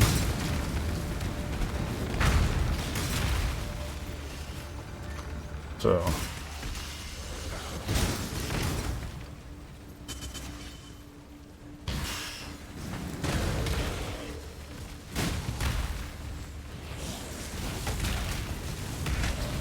let us try to keep with the proper terminology.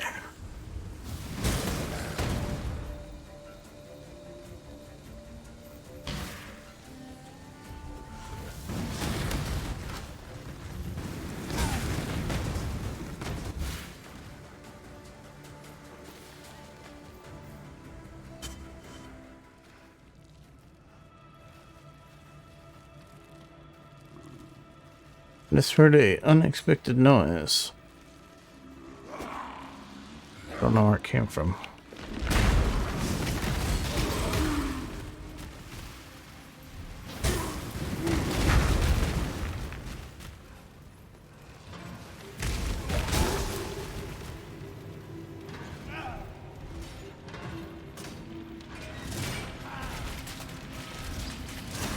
Oh.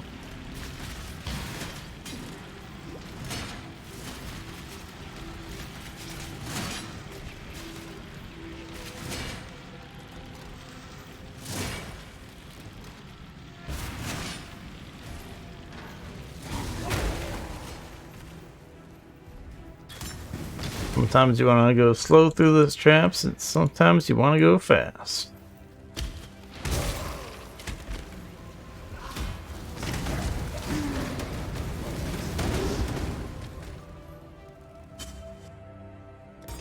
When the time comes to strike, an emperor strikes without hesitation. To entertain doubt is to dance with death. Let's see. We have a helmet with a bunch of armor. It's a pretty good amount of armor.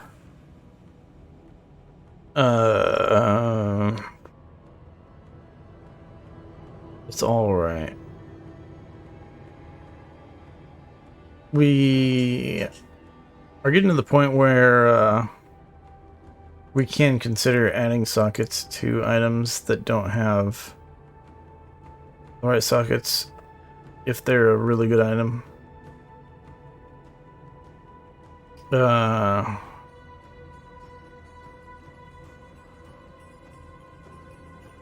If this was just flat armor and flat life on it, and we had a open prefix so that we could also put percent armor on it, then it would be pretty awesome. Even though the other stacks kind of suck. Just massive amounts of defensive stats is nice, but I would say that's not good enough to put sockets in it. I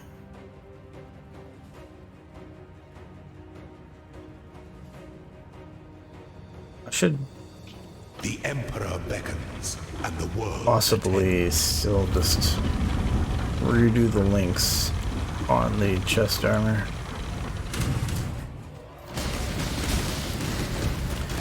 enjoy the reprisal.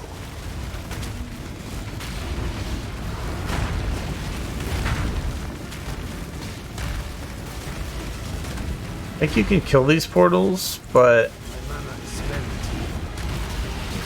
I think we actually do more damage to the boss when there's minions Goddess, what ambition because of the fireball splash. remains filled with emperors in waiting. So I'm pretty happy to just let the portals stay up.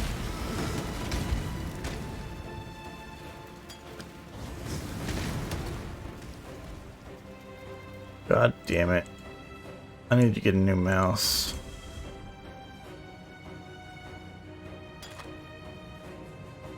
So this is a TT Esports mouse, which I got because I really liked my other TT Esports mouse, which ended up having left click problems after some number of years. So it's not a very good sign of the quality when your next mouse from the same brand has click problems as well.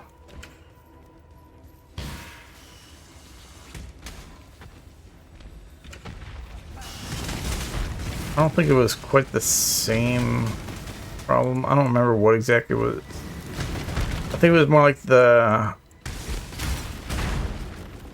left click wasn't getting like unclicked properly, so it was like acting like I was holding down the left mouse button, something like that on my other mouse. But yeah, it's very unfortunate because I really like the feel in my hand of the mouse. The It's got a nice large but ergonomic shape, and I like the weight of the mouse as well. But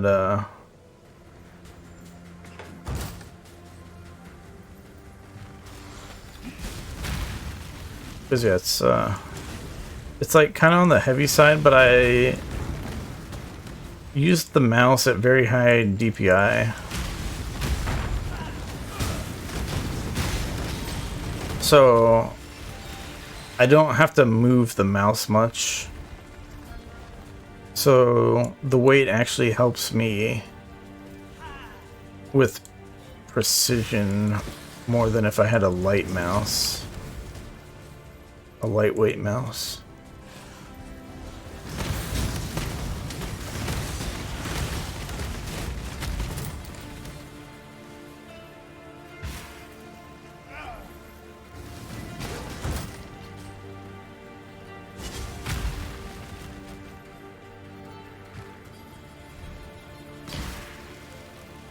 It's not where we're trying to go.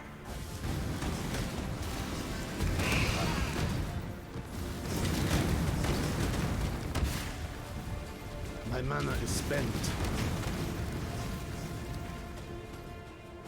All right.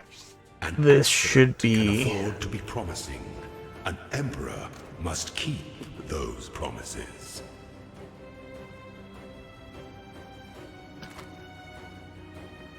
What do we got here? Nothing.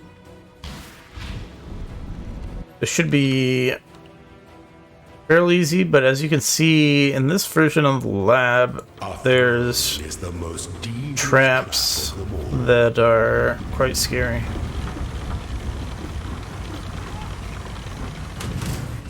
Prove So- yourself, Ascendant. It's much harder to avoid some of the boss's big attacks when you're trying to also avoid traps.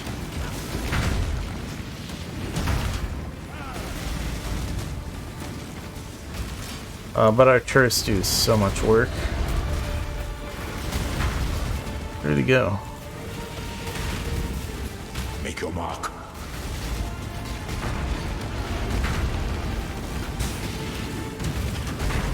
You are free.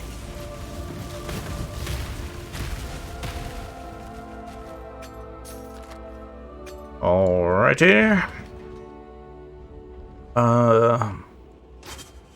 Grab some of these potentially usable items.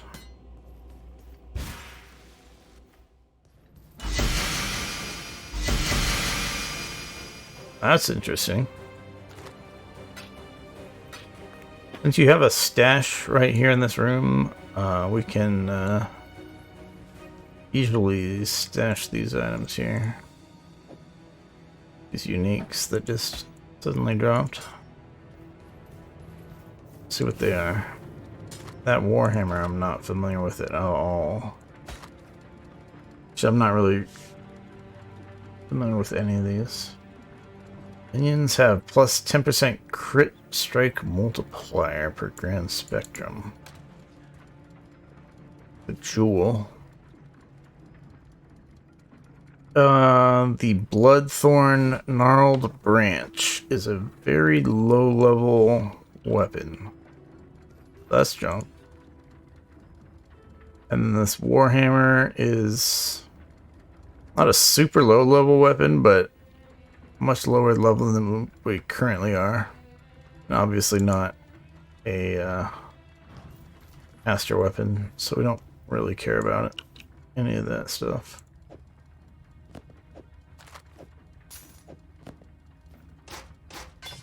So yeah, let's pick up our stuff again. Make sure we grab our ascendancy points, which I think we're going for the Arcane Surge.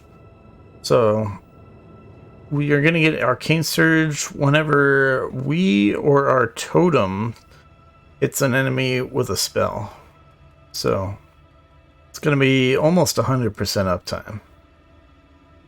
There's definitely gonna be situations where I don't have it on me, but it's gonna be almost 100% uptime.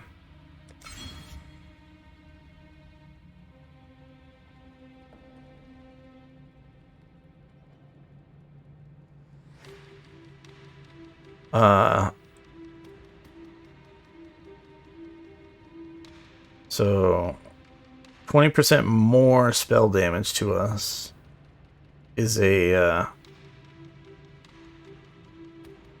significant amount.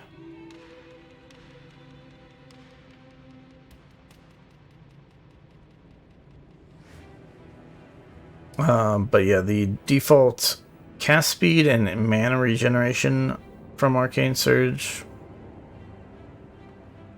neither of those, we don't care about either of those that much.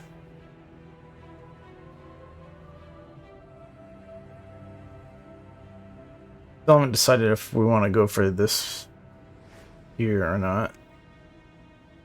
Spell damage leached as life is cool, except a very large percent of our damage is from our fireball totems.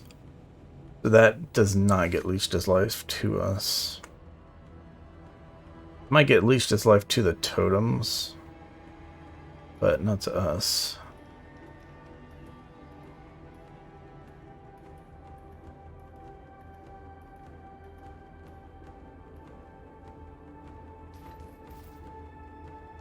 But yeah, then we also get another use of the divine font. So we get to use, we get to get either one of these, a glove enchantment or a boot enchantment.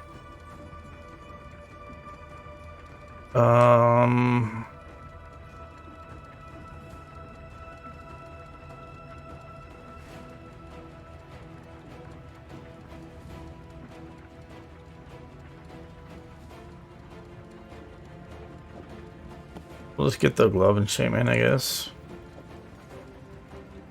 Oh my god, we can't.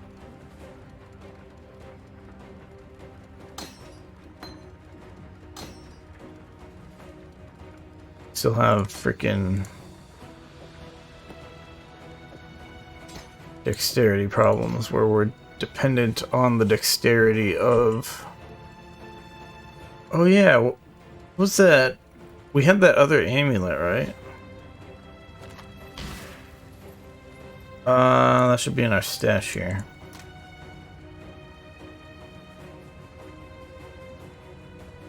Was I just gonna put life on this amulet and go with it? Cause that, like, that gives us giga dexterity, and then we aren't relying on the dexterity on the gloves at all.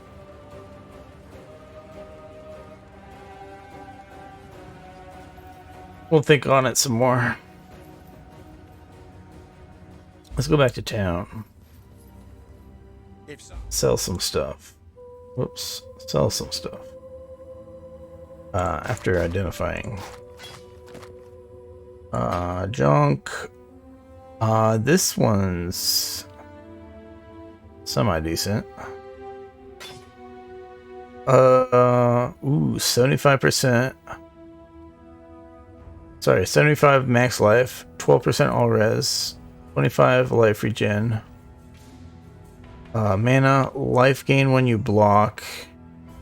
Chance to avoid elemental ailments. That's a pretty good amount of stuff on it. And it has an open prefix so that we could add more armor to it. That might be the shield we've been waiting for. Yeah, we're gonna use that shield. Unless one of these other shields is ridiculously good.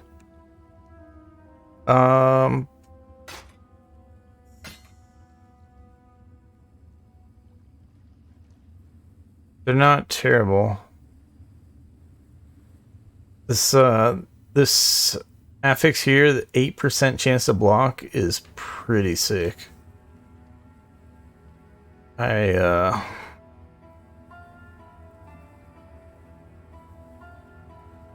affix is just so good.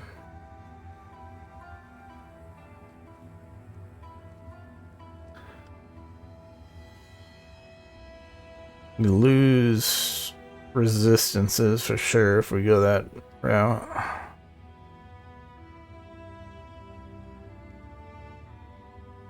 But it might be better than this because of that block chance.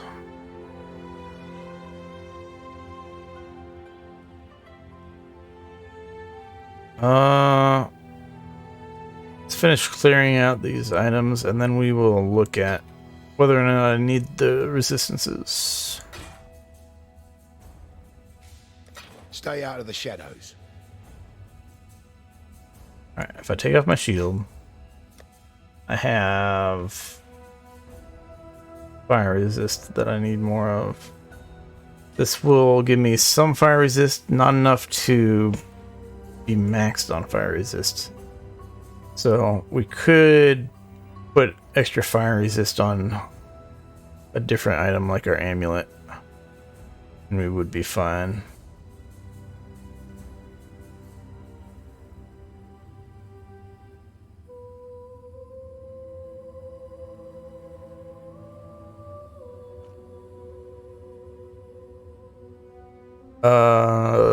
Shit.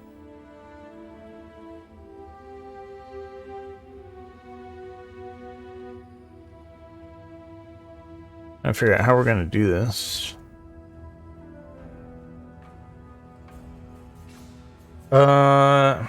Yeah, we're gonna go with this because of the block chance. Let's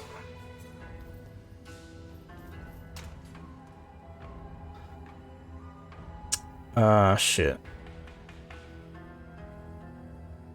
Is there anything we could put on this? Yeah, we were saying we could put armor on here. Or is this one's full up on modifiers?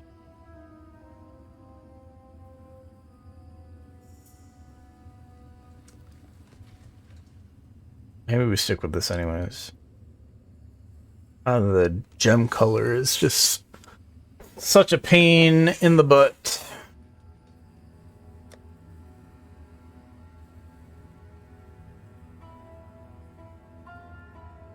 We won't be able to get a bunch of blue gems off of this shield.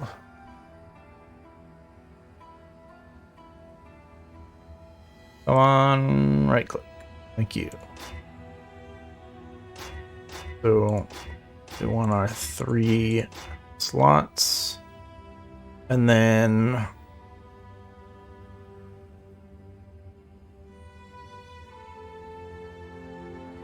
what am I actually putting in here?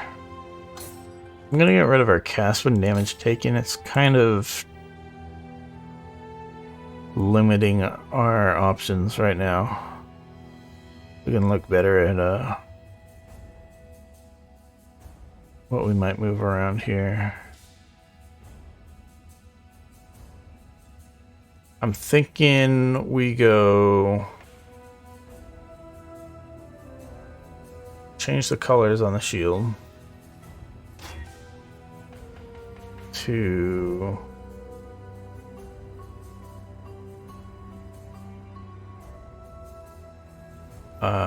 red, blue. Is that what we want? Yeah, I think that's what we want. So now we have Stone Golem, Steel Skin, Clarity on the shield.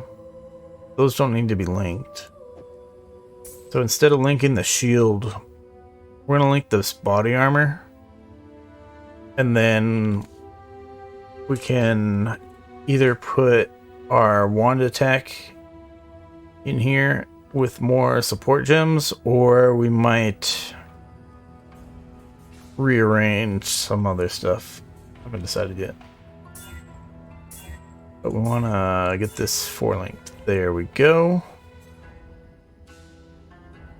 And now 2 reds and 2 blues. What are we going to do with the red slots?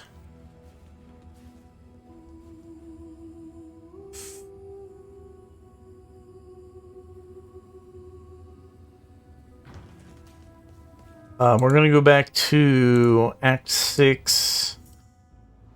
Talk to Lily Look at all our gem options here.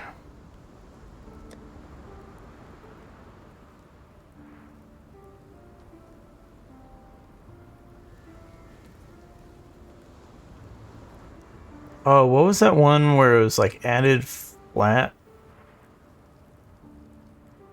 fire damage to burning enemies? Was that a blue gem?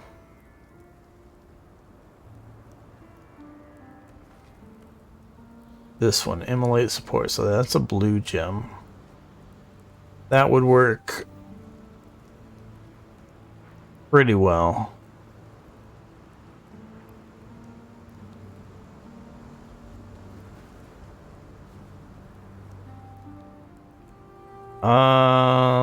Let's see.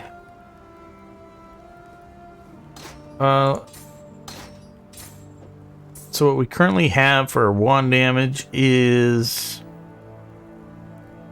some physical, primarily lightning damage. Why is it primarily lightning damage?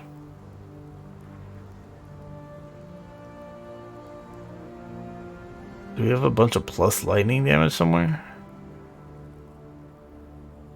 We have a bunch of fire damage. Oh, that's a little bit of fire damage. 2 attacks.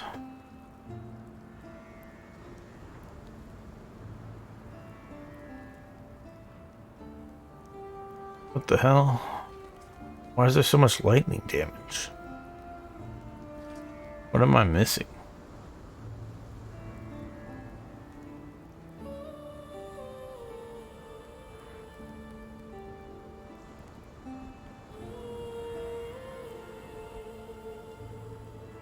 I don't know why this wand attack is doing 55 to 1,000 lightning damage.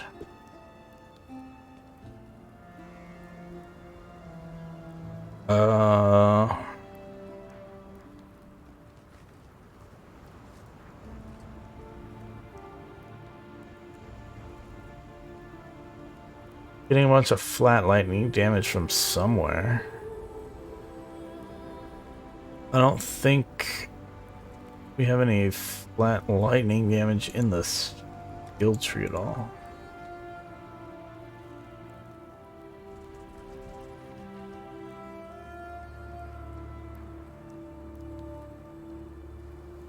And not in our ascendancy there. So does this convert damage to lightning damage? Oh, we have this passive gem added lightning damage. I'm stupid. Yeah, that's where all the lightning damage is coming from.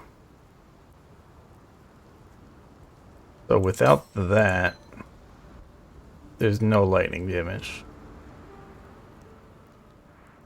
Okay.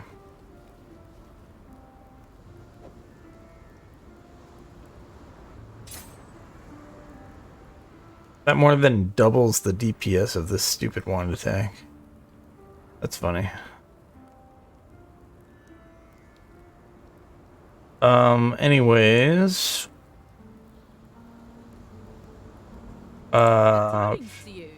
Shit. So yeah. I think for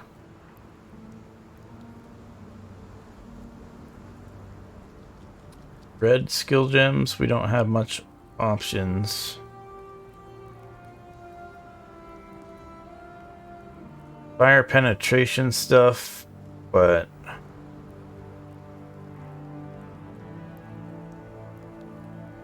that doesn't help us really, because that one attack doesn't do much fire damage. It's our other abilities that do more fire damage. Our Wave of Conviction and Firestorm and Fireball Totem.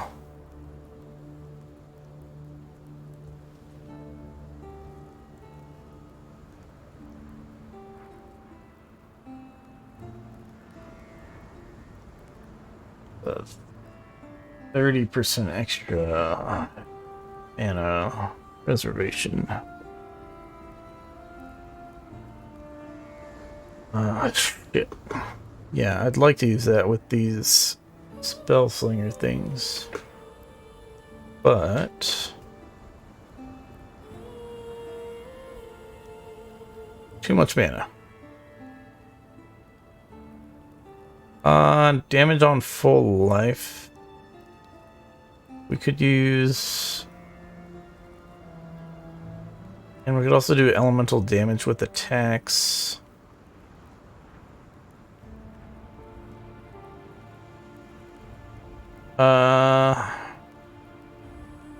Yeah, that's pretty much our options for red gems. Whereas if we change the colors on this armor, we could probably get something better. We want at least 2 blue gems. A red would be fine. I think green slots are probably better though than red slots.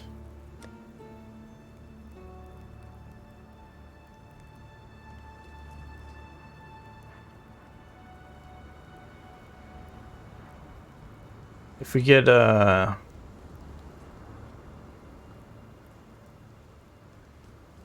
like volley on here, for example, just much more AoE damage on that one attack.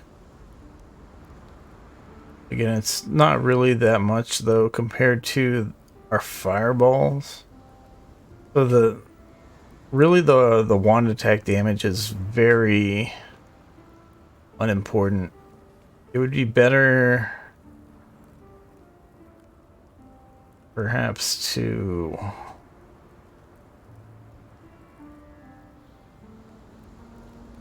do something else. Well, let's get our flame dash. Time and tide wait for no man. Let's go to Act 1, buy our flame dash. Replace Frostblink. This is not Act 1.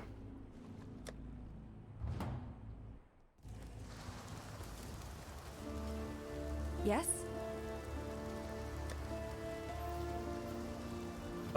Flame dash, where are you at?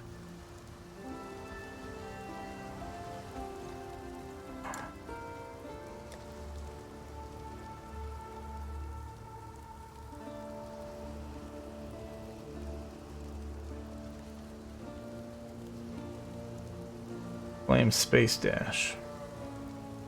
For some reason I thought I would recognize the Goodbye. art on the flame dash gem, but I did not.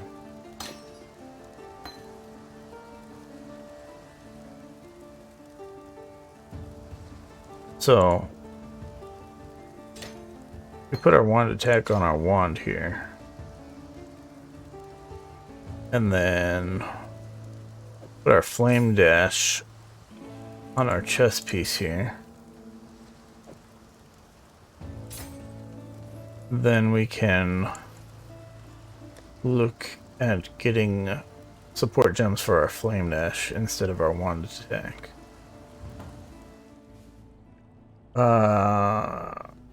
We got 3 charges of flame dash. I thought it was 2. Maybe it starts off as 2 and then becomes 3 as you level it up later. And we're in the wrong act again.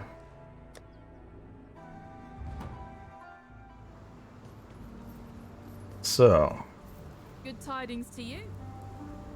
for our flame dash, we could definitely get fire penetration on it.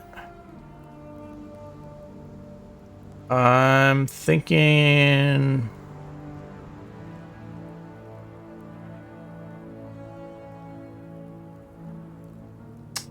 Time and tide. what did that combustion gem do exactly? Enemies ignited by supported skills have minus 10% fire resistance.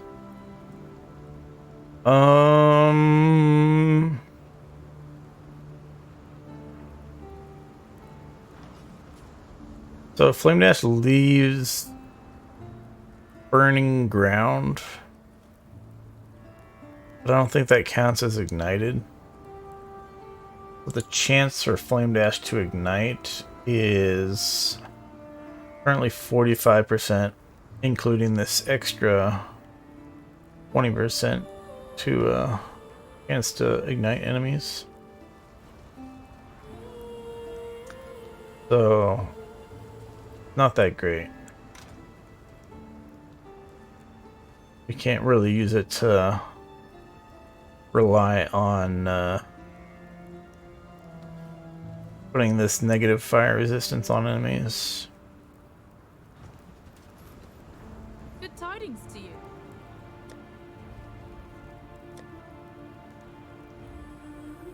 I don't really know what else is good to go on Flame Dash. I've never really gone like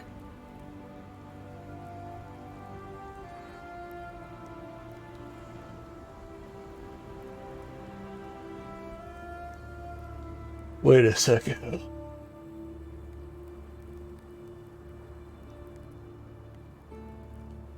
Oh, never mind. Idea. Then I realized it was dumb.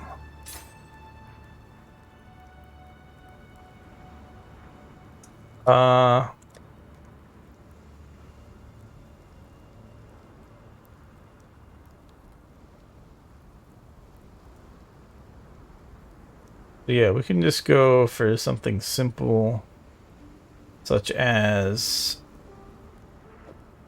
fire penetration plus more burning damage. And I'm pretty sure that counts in the damage on the ground. 2200, 1800, yeah. That'll work. Time and tide wait for no man. Let's get these shields in the stash. Did I make a shield tab? I thought I did. We had a caster shield somewhere.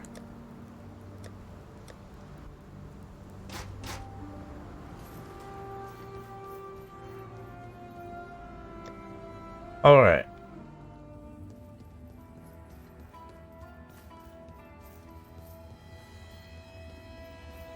After fucking around for a while, we have... It seems it is my got to where penance we're to endure all the filth. we're ready to move back in.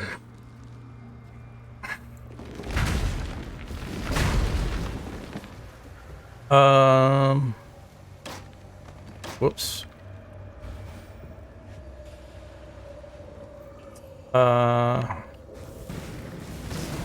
Yeah.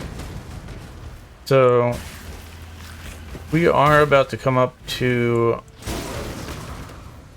another mini boss, and it is a dangerous mini boss. My mana is spent. But we are, because we're spending a lot of time just trying to be careful about things, we are probably gonna be fine. Most likely. Death the same.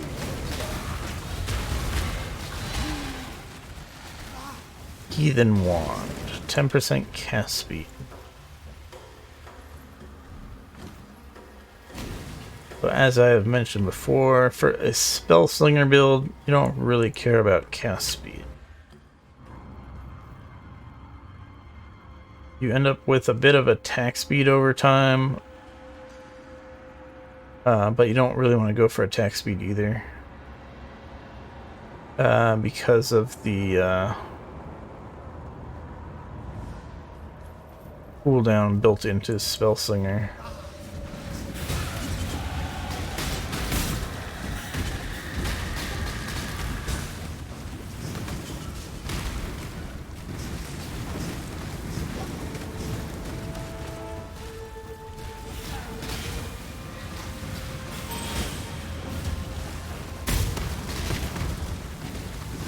Give me experience. Oh, I forgot we were talking about way back long ago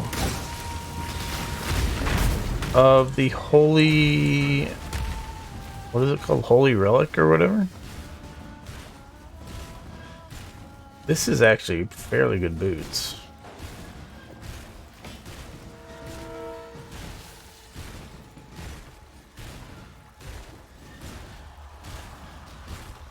Decent armor, good resist, has move speed.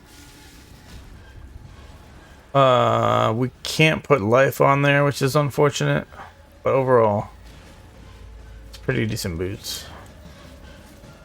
We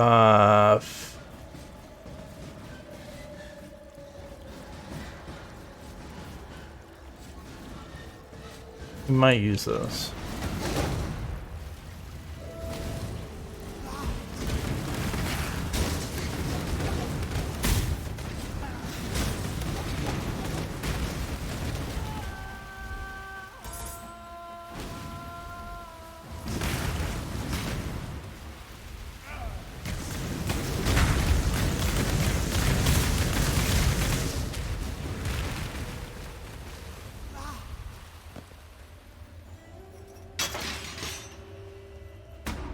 All fireball. All right. So we could replace our fireball ability with ball fireball. And what that does for us is when you kill enemies, you gain souls, and then you can spend 30 souls on a ball fireball, and it shoots out this spiral of fireballs around you, which is it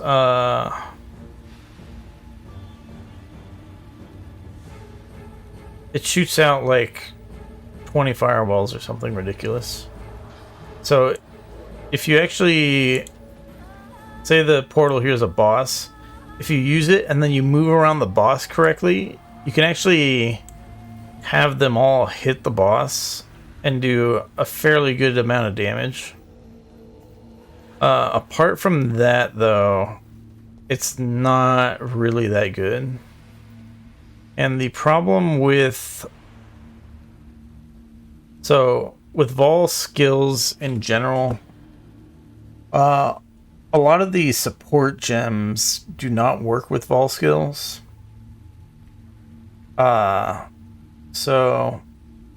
And then some of them do.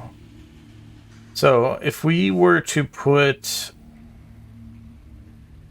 our fireball, Vol fireball here instead of our fireball gem, we can still use our fireball totems, but when we press the Vol fireball, because the spell totem support does work with it, then it'll summon a fireball totem that shoots out the fireballs in a spiral, which you might think, oh, that sounds great. There's a big clump of enemies over here. We can, instead of having to run into the middle of them to use our Vol fireball, we can summon our Vol fireball totem in the middle of them and do a bunch of AoE damage like that. And that's sort of true. But the thing is, spell totem support actually causes supported abilities to do, as you see here, 42% less damage.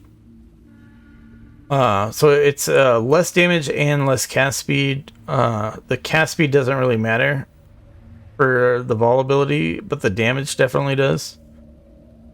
So it's really not ideal on the spell totem to have the Vol fireball spell totem.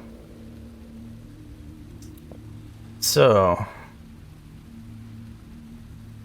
like if we were casting fireballs ourselves, then we would this would be more attractive. But on our spell totem, it's not that great. And you also have to level up this gem to get the damage up to where it's supposed to be. Because right now it's a level 1 fireball gem, whereas we are now at a level 16 fireball gem. So it's it would take a while to catch up to us.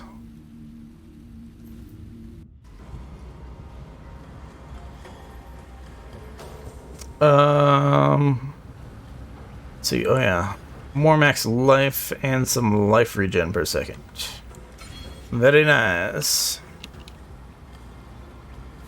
Doesn't matter. So yeah, we wanted to consider those boots still. The boots are a bit of a problem for the eternal socket color ring around the rosy or musical chairs or whatever you want to call it. Because these are pure armor boots, so getting blue sockets is not so great. If we replace these boots, what we would want to do, instead of trying to get these socket colors blue, we would want 2 reds and a blue so that we could move our gems from our shield to our boots. And then we would re-roll the colors on the shield and the links on the shield so that we could put our spell slinger gems on the shield. Because getting blues on the shield will be much easier than getting blues on the boots. We'd have to re-roll the links on the shield also, but that's not that big a deal. So, yeah. Socket colors are a pain in the ass.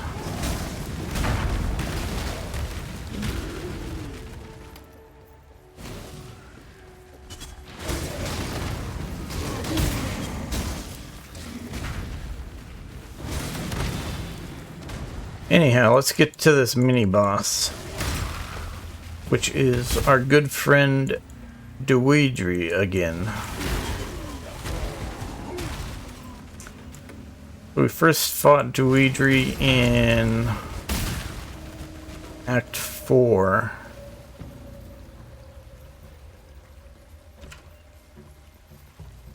If I recall correctly. And we're gonna fight her again.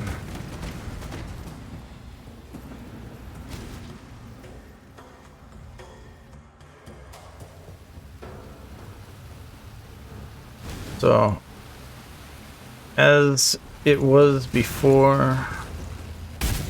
Oh, I just totally remembered. We never got our... We want to get a mark. Or a curse ability. That's what we should be doing with our extra slot. Extra gem slots. Not silly stuff like the cast on hit like we were using earlier. I am no beast of burden. Whoops. Yep.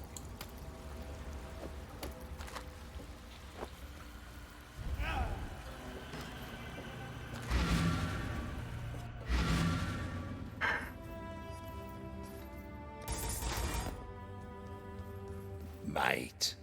All right. Let's figure out some things here.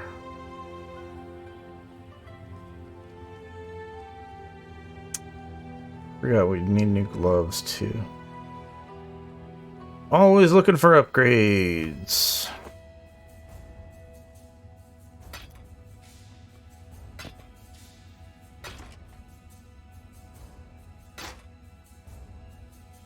Okay. Let's get some stuff in the stash here.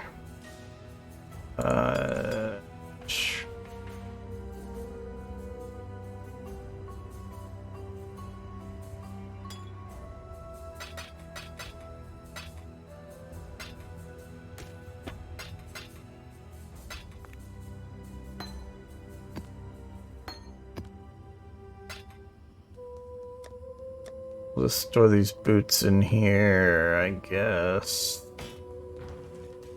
It's just such a pain to change colors.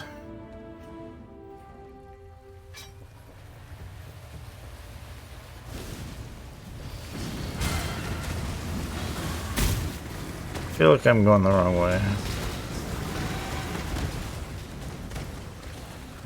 But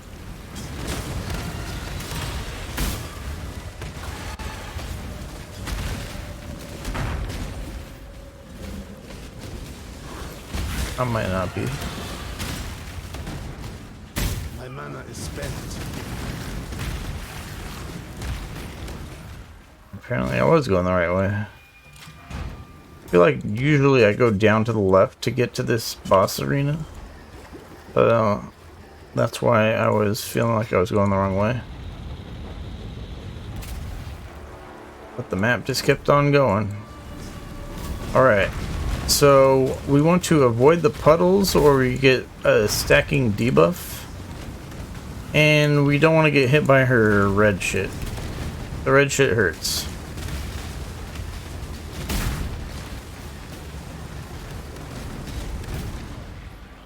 The unclean So ones as a poison no longer. spell totem whore, Once more. relatively easy fight. Always dangerous though. You have to click the valve thing in the middle of the boss room if you get hit by if you get too many stacks from the puddles. You click the valve thing to clear it.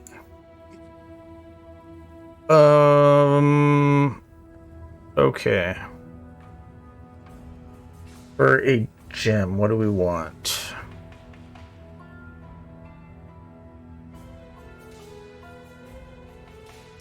You get a gem with a socket or a gem with resistances? Tell me something. This gem, or this ring has the best resistances, so we're doing that.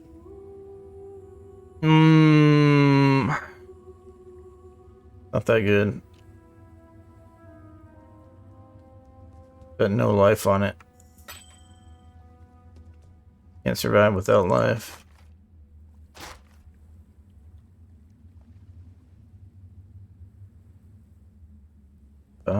No. That's a no.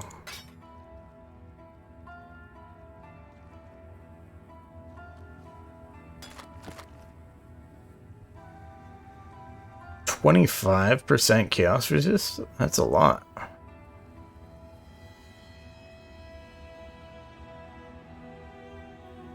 Along with spell suppression chance.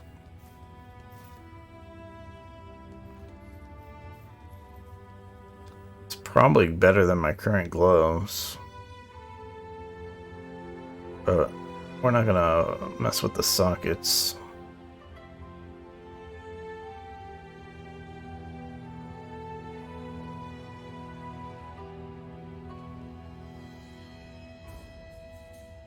It is pretty good though. I was tempted to keep it, but let's not.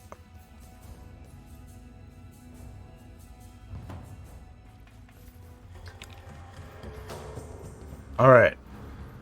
So, we continue. You're in Act 8. Act 8's a pretty good sized act again. Gonna be a while before we finish this thing up.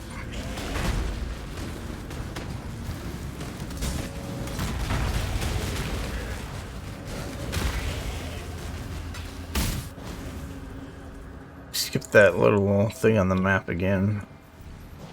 I'm not ready to mess with that.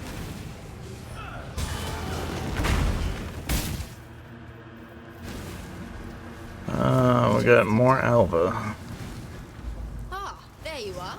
Ready to revisit the past? Monster pack size or chest full of jewelry. And the closer we get to finding Uh, in the present day. I mean, they're kind of both Every good, but inversion needs let's proper actually switch it up to jewelry. It's time.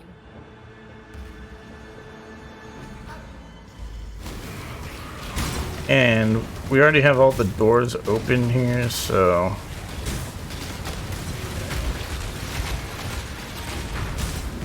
watch out for that fire damage stuff.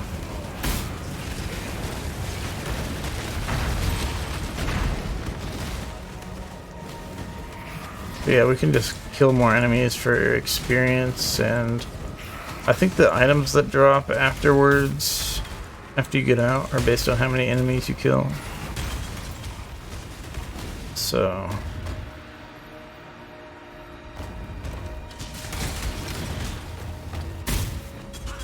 Good job, Exile.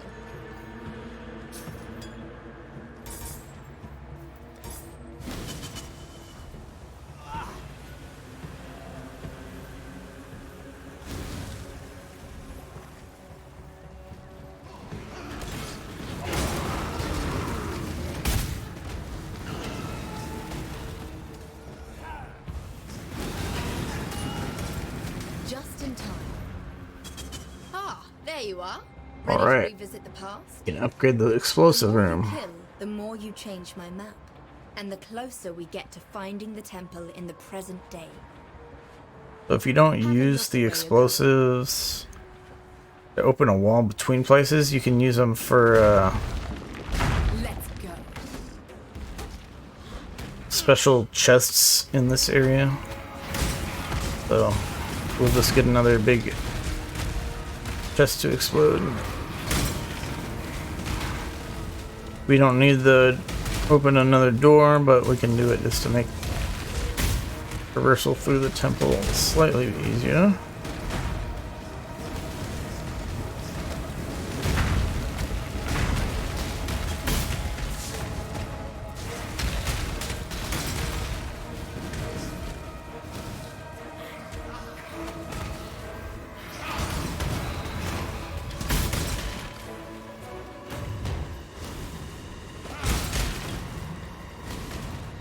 That's about it. Good job, Exile.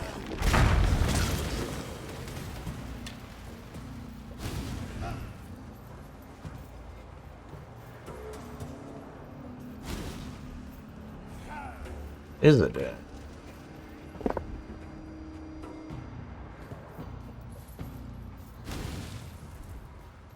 Alrighty then.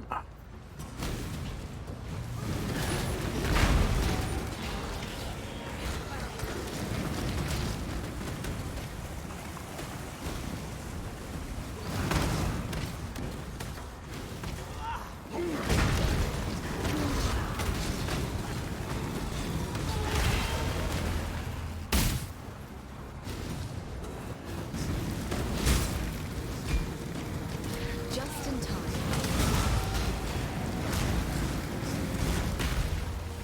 Ah, there you are. Okay. Ready to revisit the past? Increases monster damage. No thank you. Monsters throughout the temple have additional lightning damage. No thank you. Every incursion requires proper preparations. Yeah, we don't really want either of It's these. time.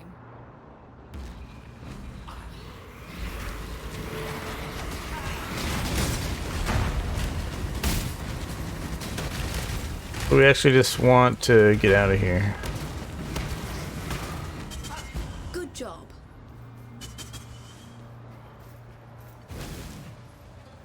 Without killing the guys, so that the room doesn't get upgraded.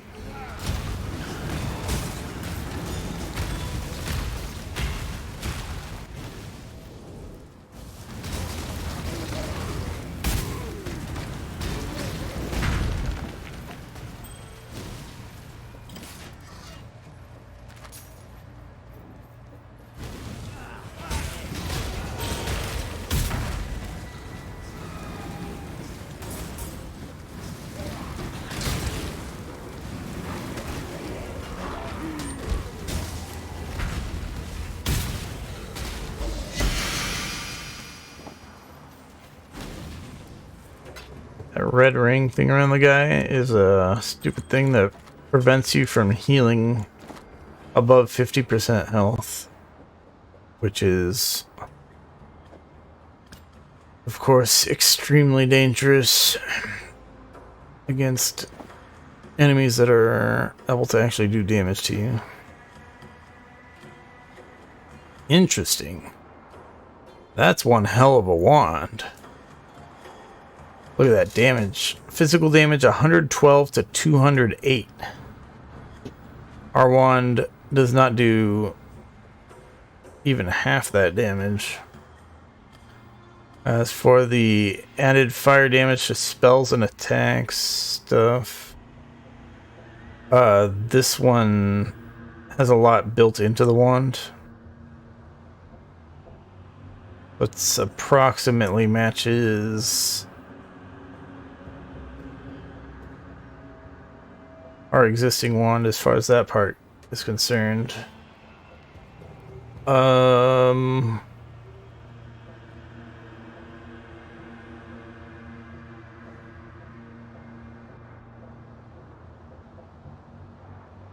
So this has also got a lot of cast speed, some attack speed.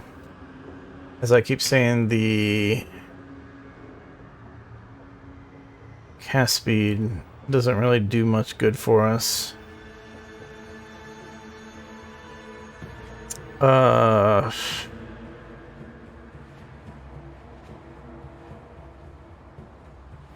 yeah, it's a really good wand. I think we're gonna switch to it right now. It could be better, but it's got so much physical damage. You getting there? Which is good for our wand attacks and our spell slinger stuff.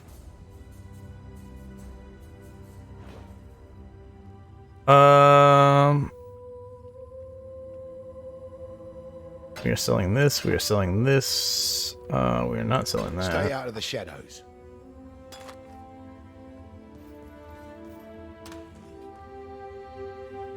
So we need to put sockets in this wand. Come on. Stupid mouse. Then we're going to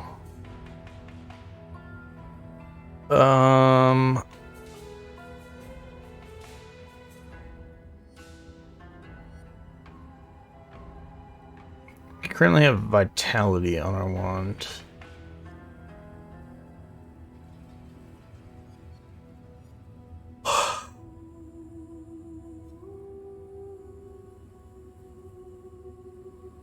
We're gonna fully link our wand here. Then we're gonna actually move our spell slinger stuff to the wand. And then we get vitality on our boots. We're gonna rechange the colors of the boots. We're gonna get 3 blues and a red. Might take a few rolls. There we go. So now vitality. It's on our boots. So this added lightning damage support does not work with vitality.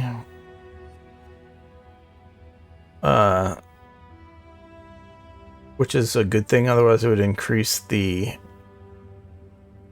mana cost of vitality. But now we can also get another blue gem to go with our kinetic bolt. Our wand attack. So we already have one in the stash, perhaps. That's good for that. I'm just trying to think off the top of my head what good blue gems there are for a wand attack. I think we're going back to X6 real quick here. We don't want to spend too long or else our portal will close and we're going to have to re-clear stuff. There is something specific to wand attacks. Doesn't look like it. So we could get like added chaos damage.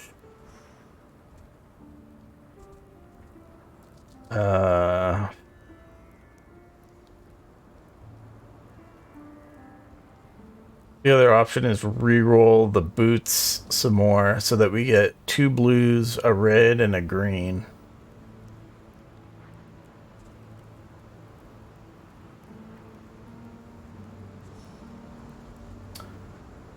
Um,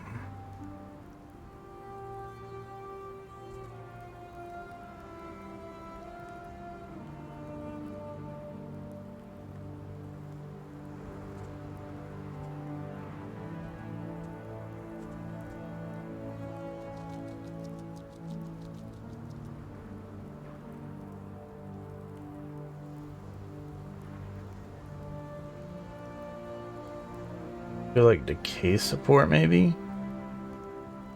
Ooh, added fire damage against burning enemies. That's probably what we want here.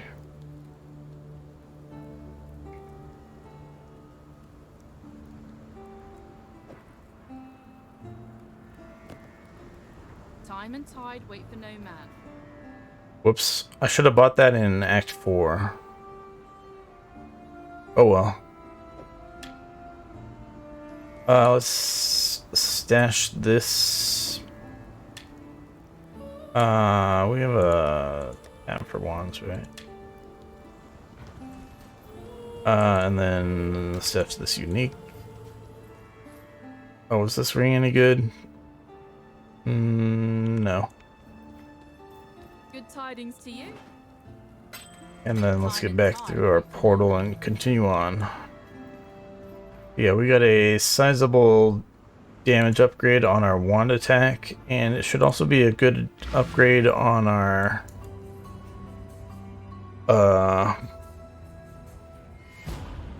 spellslinger spells. Firestorm and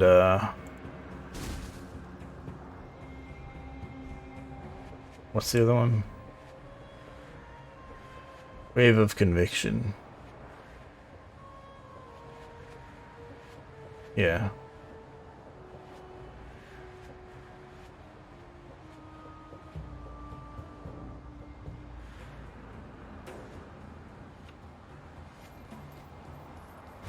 Whoops.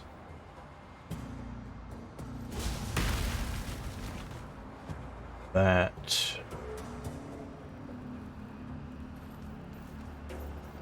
stuff should be, yeah, pretty good upgrade there.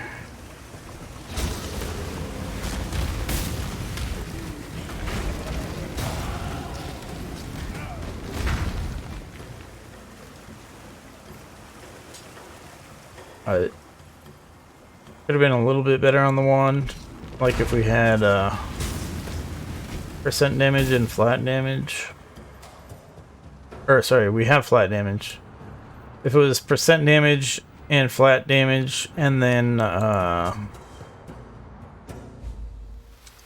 like added damage to spells, or just a really good roll of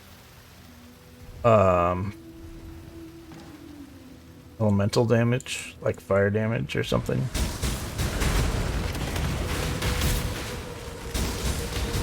Then we could have it'd be even better. But yeah, it's good. It's definitely good.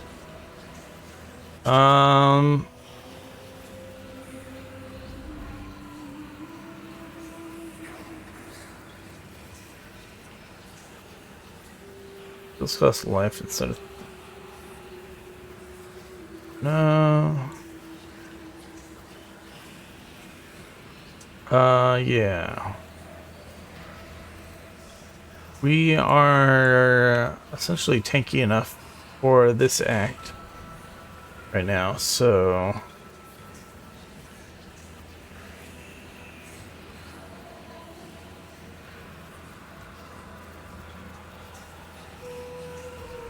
Not sure, do we go for more...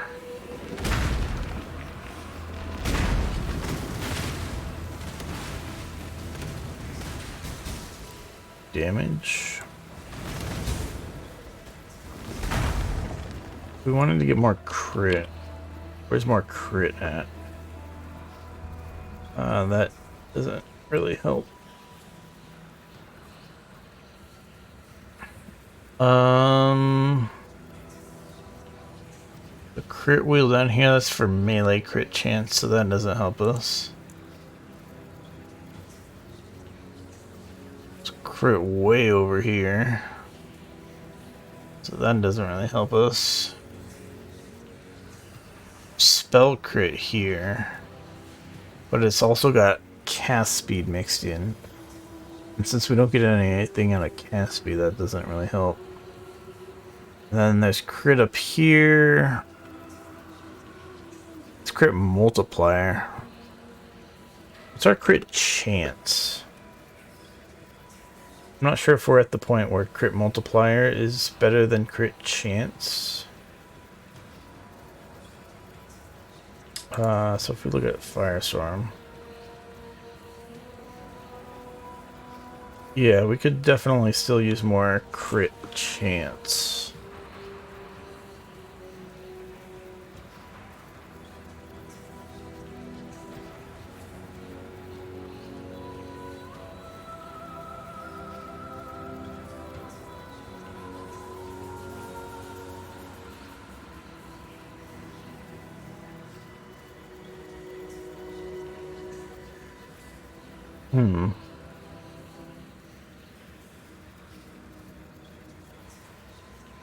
What did this thing give for us again?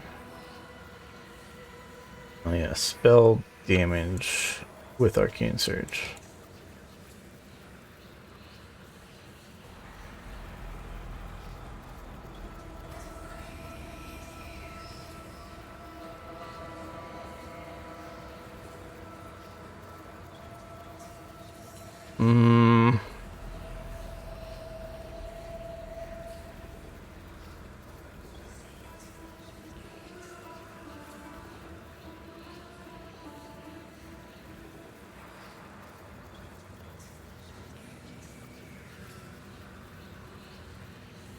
Not sure if we go for any wand stuff.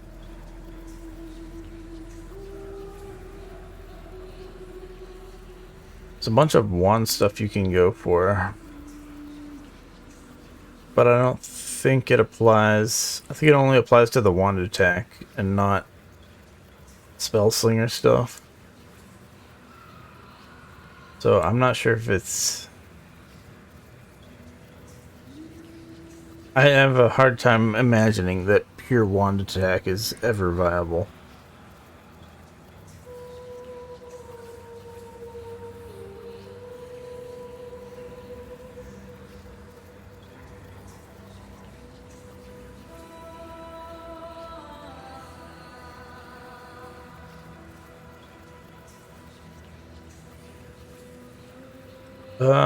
Maybe we go for totem stuff. That's actually something I hadn't thought of.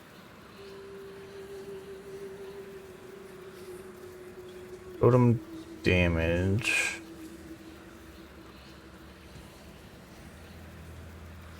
These notes don't seem that good.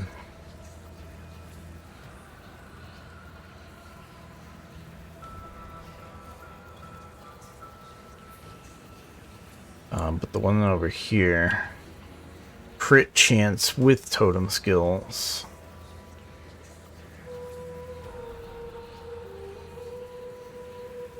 Seems quite a bit better.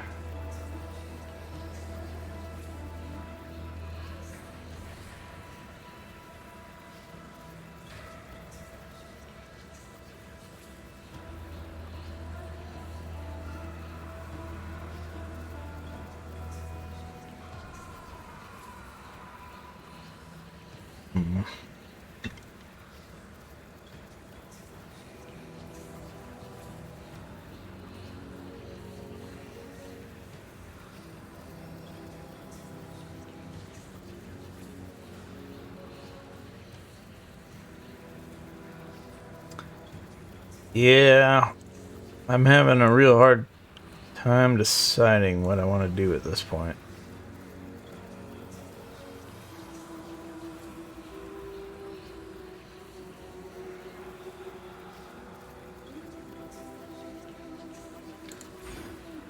Let's just get some more inkiness for now. Play it safe. Alright. So this is called, I think, a Mirror of Delirium or something. You walk through this thing and then you go to like the mirror world where there's a bunch of extra enemies. And you kind of just phase out of the mirror world after some amount of time, but if you keep killing enemies, the timer increases. So if you're finding it too difficult, you just stop killing enemies and leave it early. You just stand still. Some of the enemies kind of do more damage than you might be prepared for, so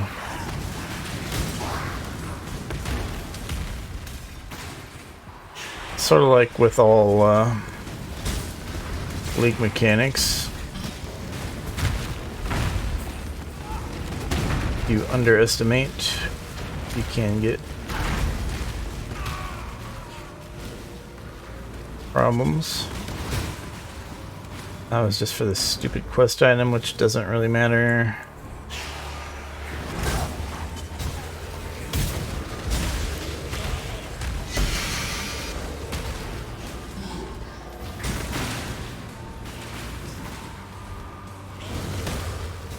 We are looking for a certain area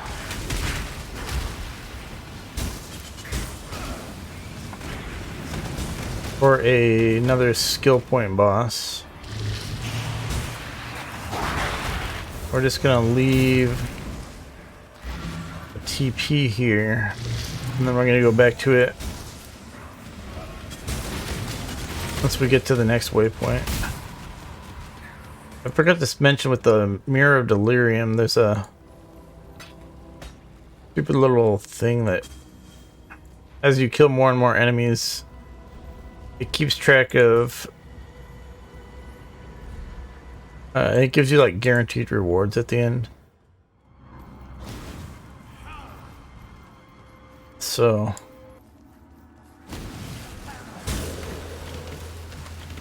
they're not necessarily very good, but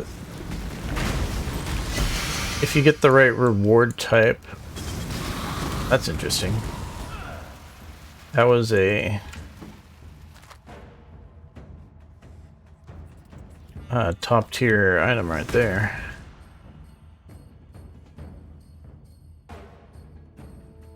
So a dagger with just a lot of damage on it. And a little bit of poison stuff. Poison duration's pretty good because poisons stack. So you can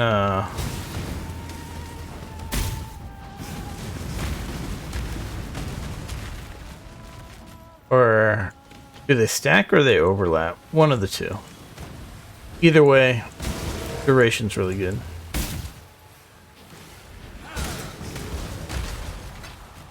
I think they overlap. Maybe they stack. I guess if they stack, then duration actually isn't very important.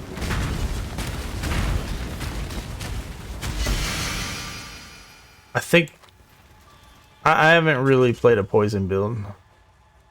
I've tried poison at low levels and it's very bad. Like incredibly bad. Same with bleeds. I didn't actually mean to use that portal. I meant to look at Scroll of Wisdom here. Alright, this is a shield with 48% spell damage.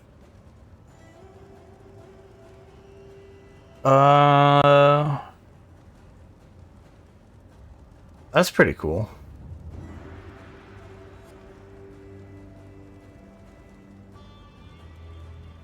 I like this shield. It's evasion energy shield. But overall, that's a pretty cool shield. Let's continue killing things. And get the heck out of here. Let's see. The axe, not really. No, not really.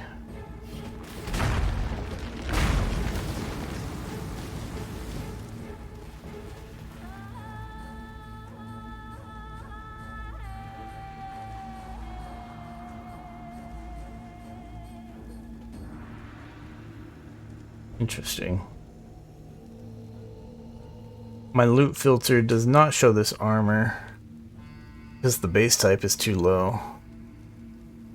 But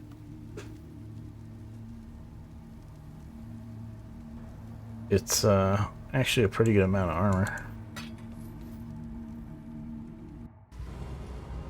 Alright, so yeah, I screwed up my portal. Let's make a new one here. And then continue on to the waypoint like I was talking about earlier. And then we'll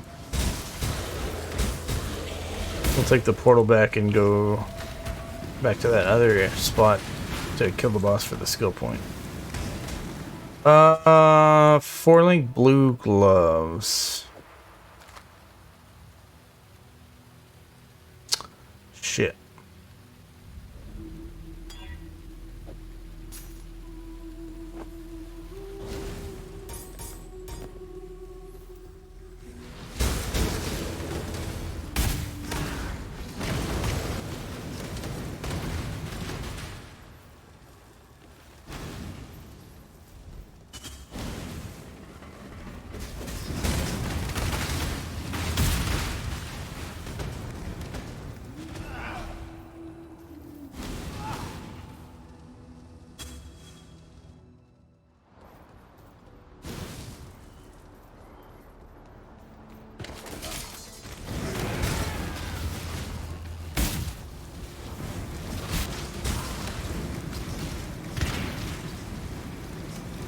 Good.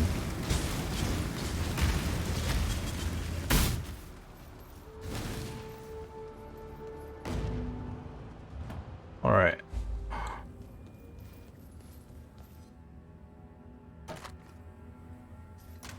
So let's put away the super awesome dagger, this bow, this awesome shield. Bring in a quest item here. Great jewel. 1% chance to block attack damage while wielding a staff. 2% cast speed. That's pretty trash. That, sell that, sell that. Don't do anything I would. Dash some stuff that's taking up space.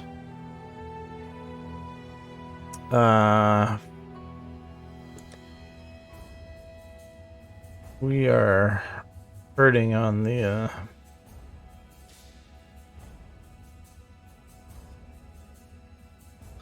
thingamabobs.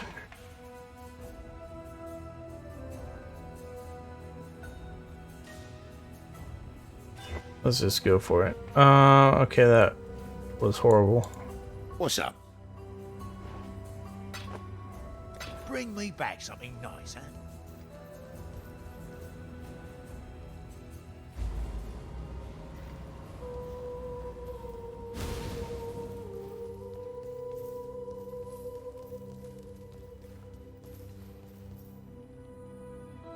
All right. Time for another skill point boss. This boss is one of the more dangerous bosses. Pretty much all the skill point bosses are more dangerous than the other mini bosses.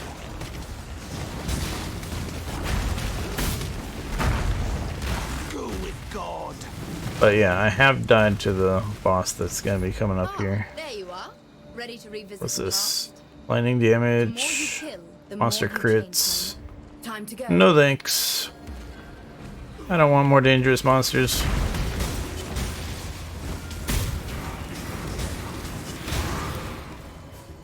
Totally different story if it's softcore, but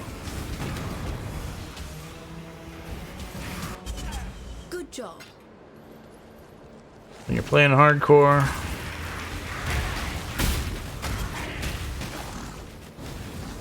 stuff that gives you Ah, there you are. Ready to a higher revisit chance of the dying. The more you kill, Generally time not a to good go. thing.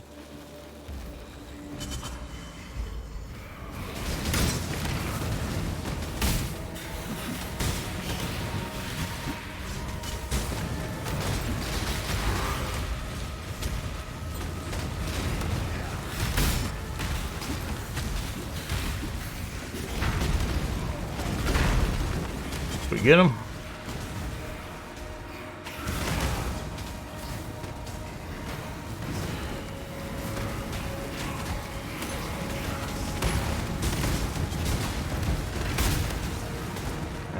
Gotta go this way.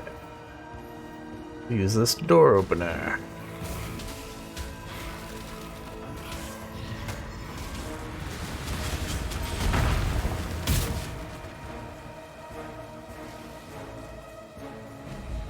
Good job.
Just in time.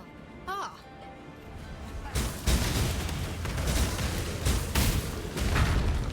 Greetings. Ah, there you are. Ready to revisit the Okay, let's see. Monster damage, lightning damage. No thanks. closer we get. It's time. My mana is spent.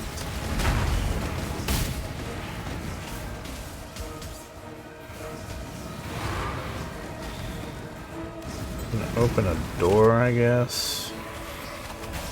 Just don't want to accidentally kill one of the boss guys. Good job. The location of the temple is now clear. Make sure you...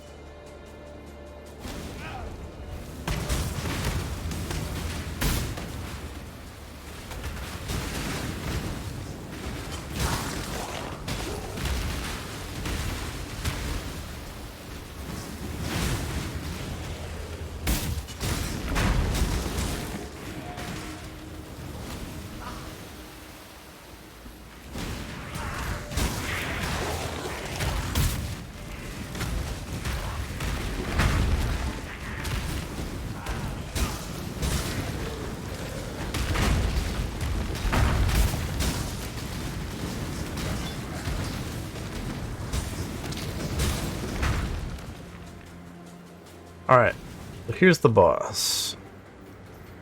And the way you die on this boss is there's a bunch of little cold damage over time balls that chase you. And they deal cold damage over time. And they stack. The damage stacks. So if you stand still for a few seconds and you got like 10 of these little balls on you, your health goes down quite quickly. Boss also does like a charge attack thing, but he has some burst damage. But it's more so those little silver colored balls that chase you that are more likely thing to kill you in my experience. I've died on like pretty much every boss in this game.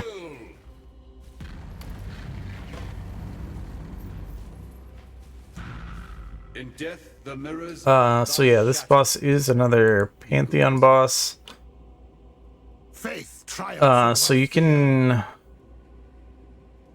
take reduced reflected damage, which there's some enemies in the game that have a special modifier where they reflect damage some of the time, and you can basically one-shot yourself later in the game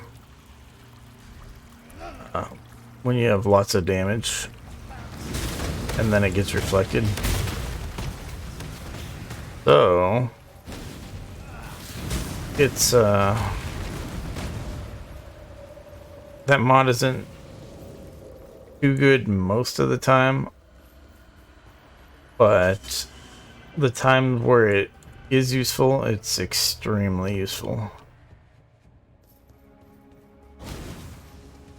But it's very, very random when you actually need it. It's not like, oh, this specific act boss reflects damage or something. It's just random rare enemies.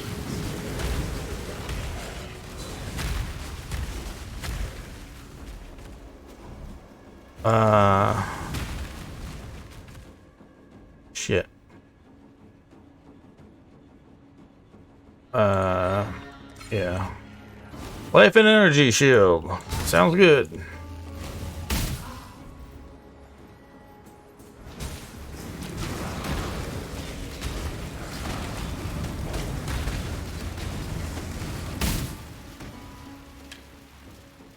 A 3-link top tier wand is rare.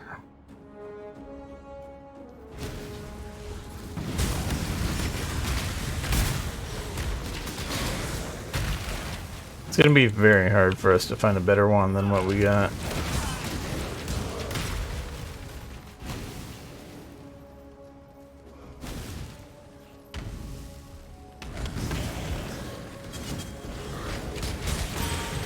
Anyways, we are looking for a quest item that tends to be kind of out in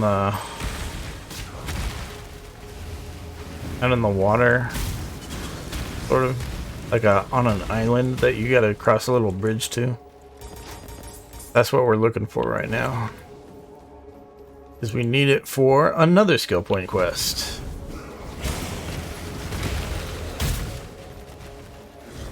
Get a lot of skill points here in the second half of the campaign. That's the item I was talking about just now. And then, yeah, so we gotta find a couple of things. We're looking for the area where we use that quest item, but we're also looking for the next zone.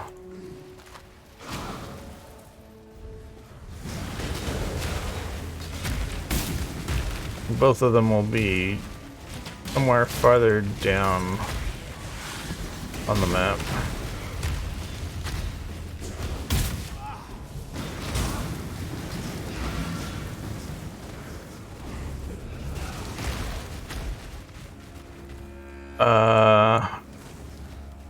Actually, that wasn't the right way to play it, but whatever.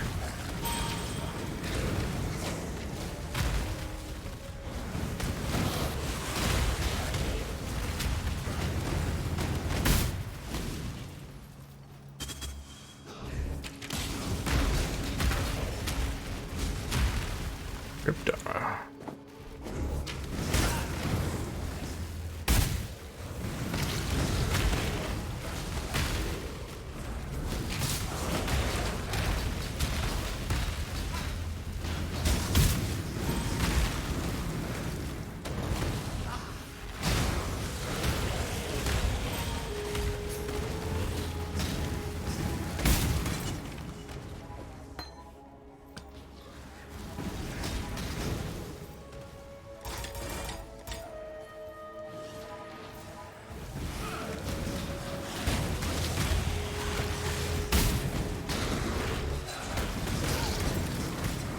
Yeah, we probably passed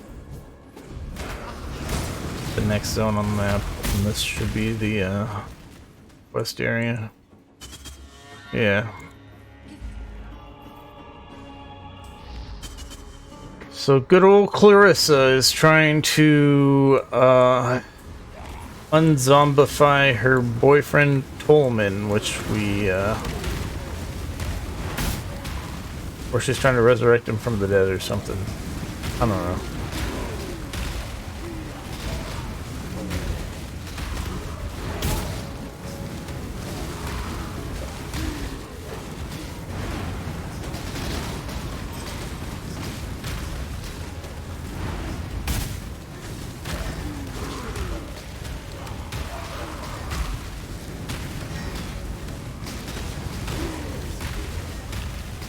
I don't know what Tolman actually does.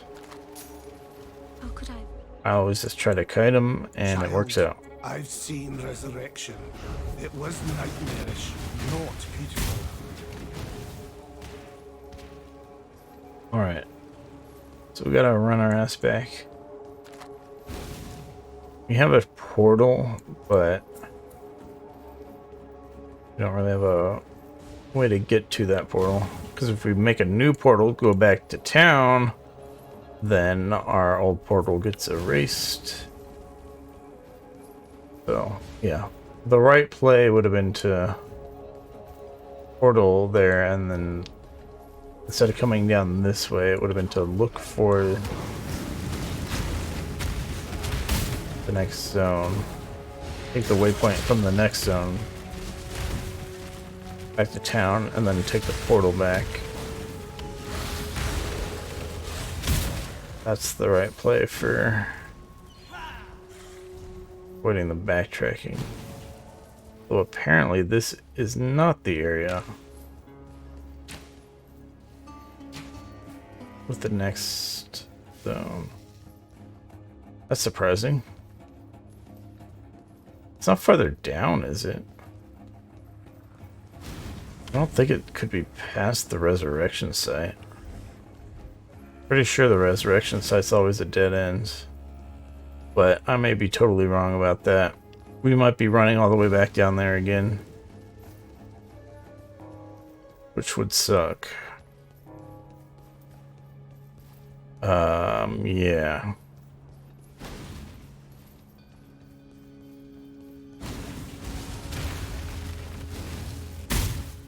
This is awkward.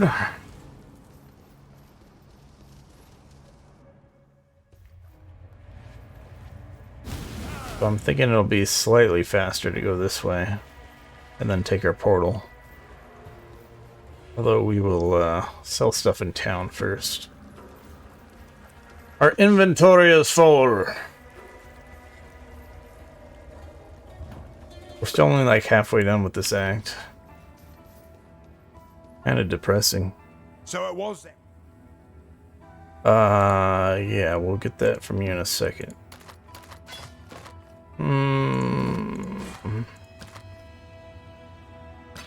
Alright. But not good enough.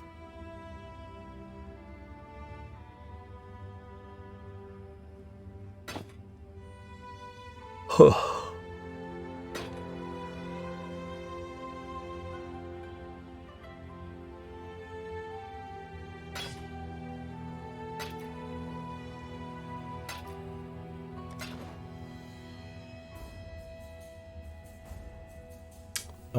What's this?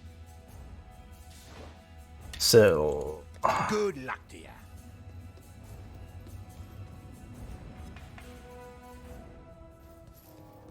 yeah, either there's something right here, or we actually did need to keep running farther down past the resurrection site. I don't think I've ever seen that. I think it's always been kind of in this area on the map.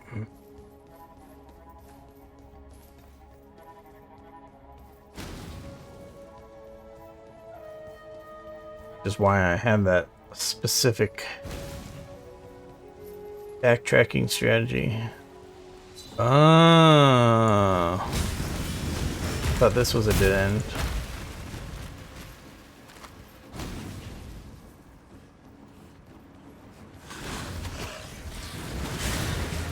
Whoops.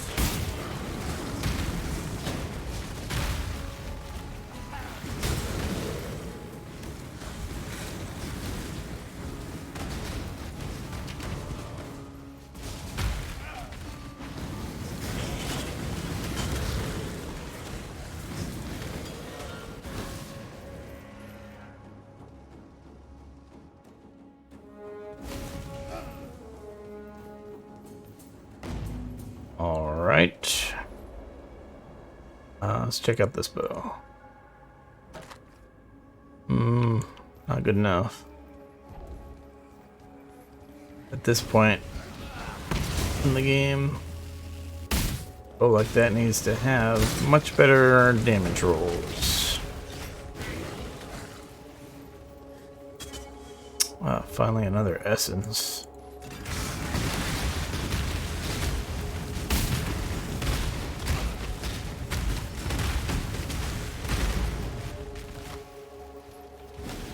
So there is another skill point quest for us in here. Oh, we didn't even get the skill point quest when we were in town just now. Whoops. There. Folks.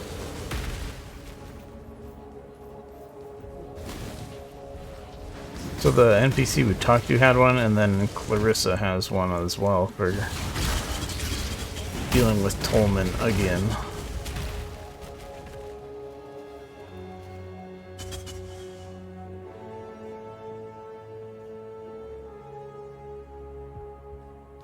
Let's just take these items anyways. We'll sell them. But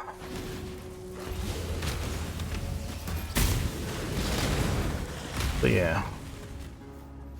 About to get another skill point quest complete. Unless of course we die. But I don't think we're gonna die.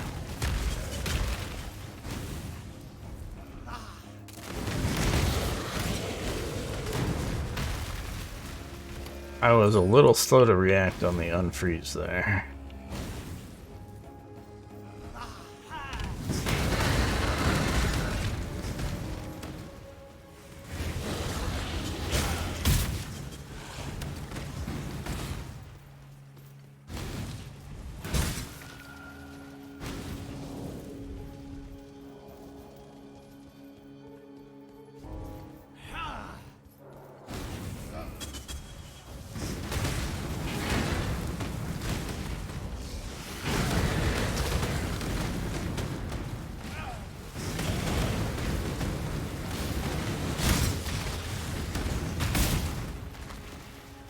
Alright.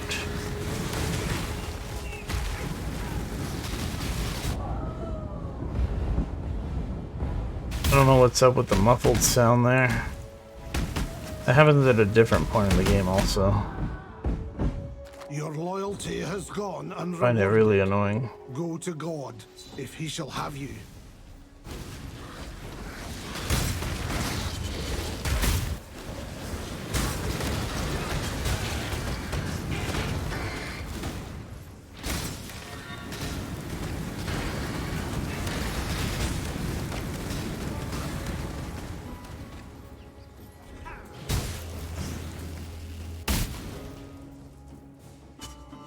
On to the next area.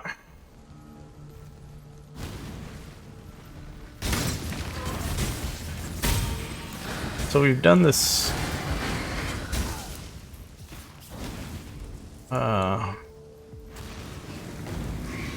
this act in kind of a weird way. And the reason is you get quest items that you have to use at the end of the act. What's up?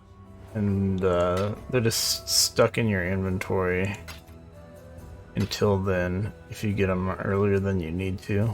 So I like to get them both at the very end instead of having them take up inventory the whole time. Alright, Yugal reward. Thank you. Good. Moa. That reward. And Clarissa. Port. That reward. Alright. We have 4 skill points to spend.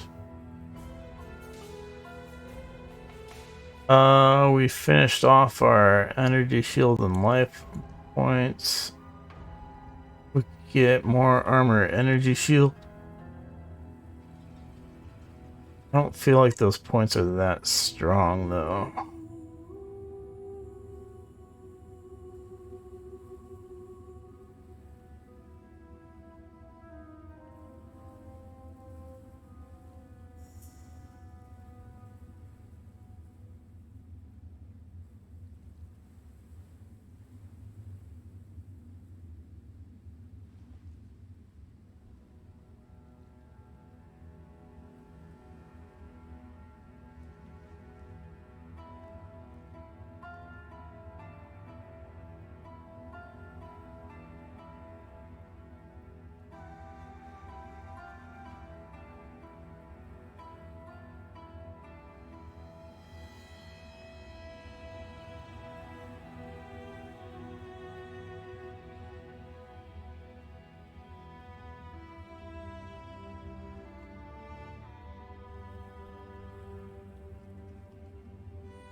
Get the life over here.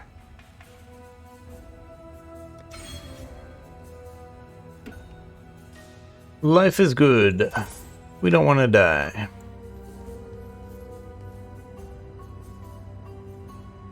Alright. Uh-huh.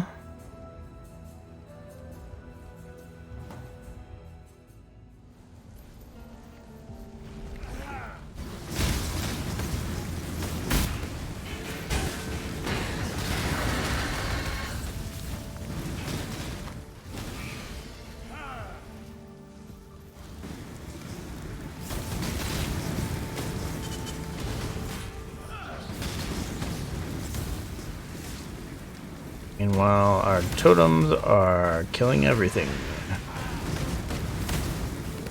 As usual.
We're getting to the point where we can start getting the next tier of life flasks.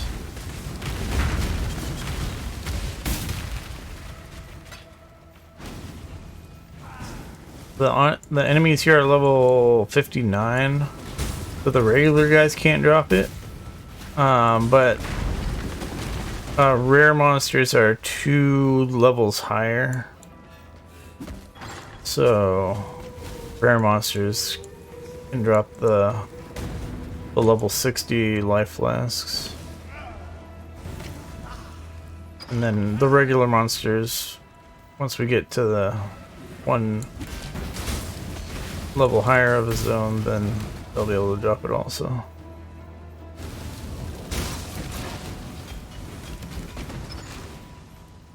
We're kind of rushing through here. We are... Shit. We are like eternally over leveled here.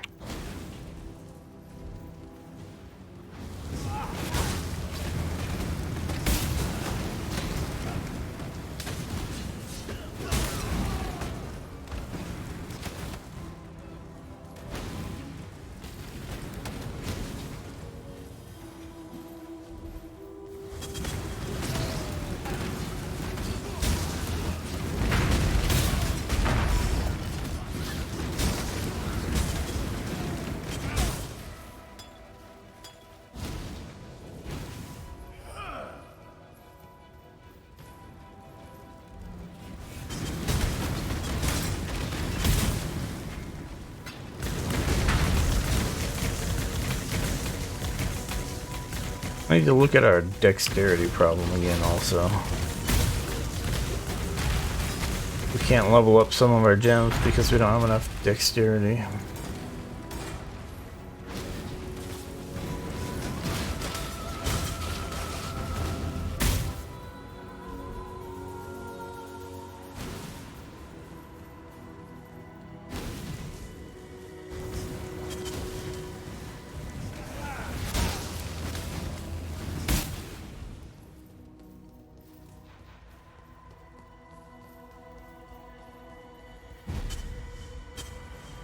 Fight is relatively tame. Just watch out for the big damage thing.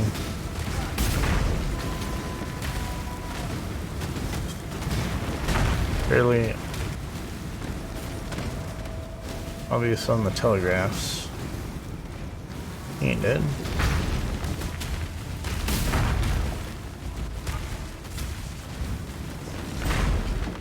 No beast of burden.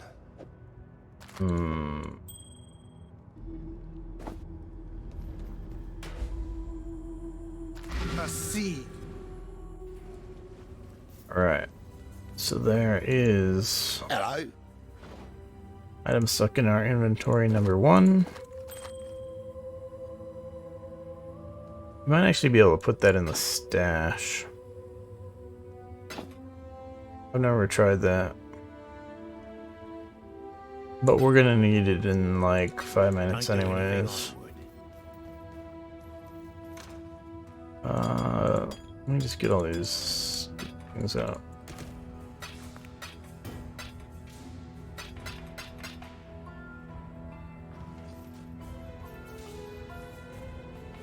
Alright, so we did the fire side, now we gotta do the moon side.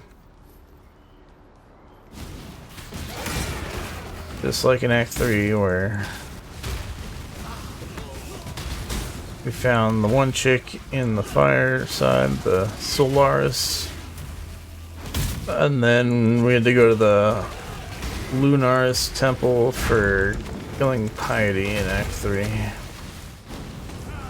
A long time ago.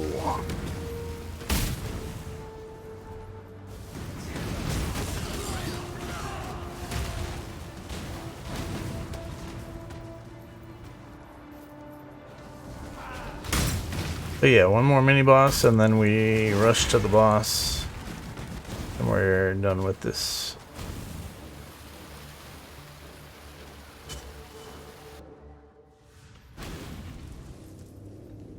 Someone may have washed away your sins, Piety, but I will never forget what you did here. Hello there.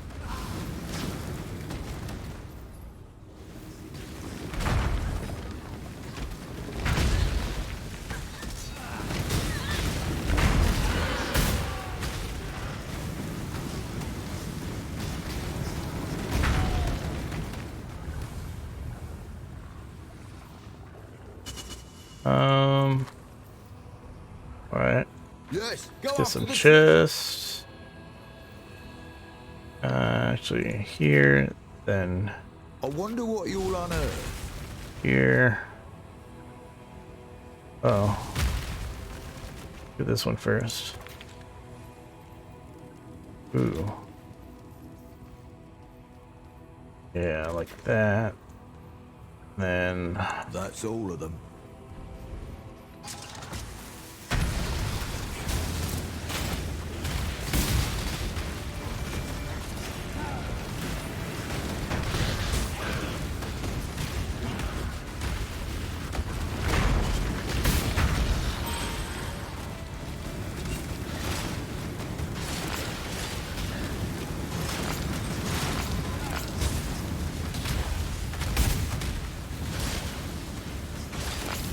Stay safe.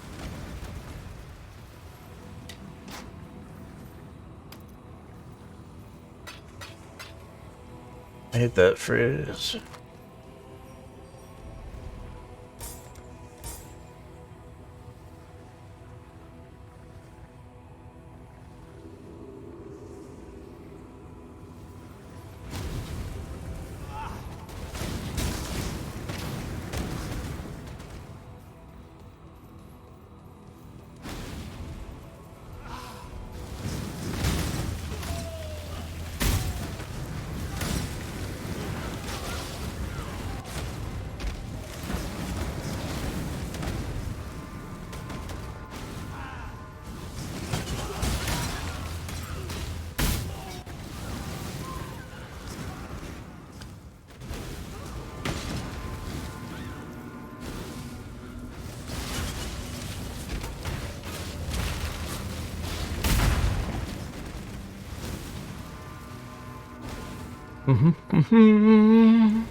This'll do nicely, Exile.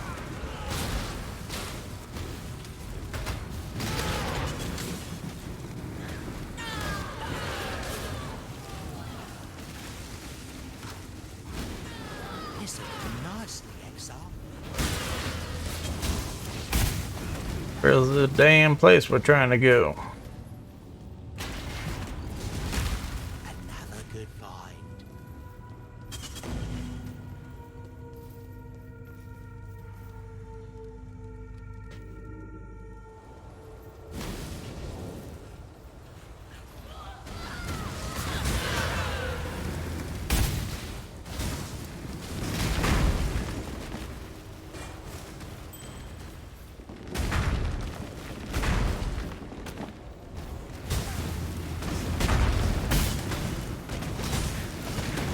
Must have time to die.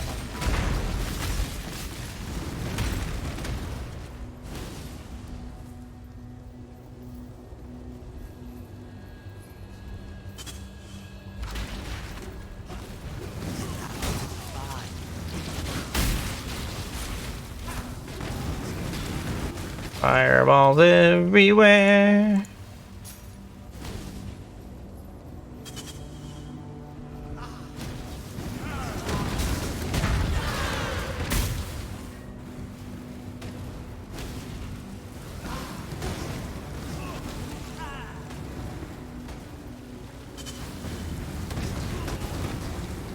Underestimated a bit.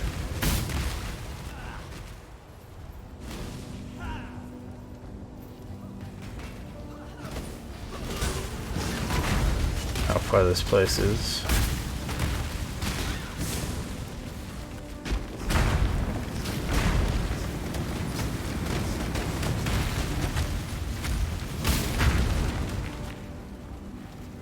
Mm-hmm.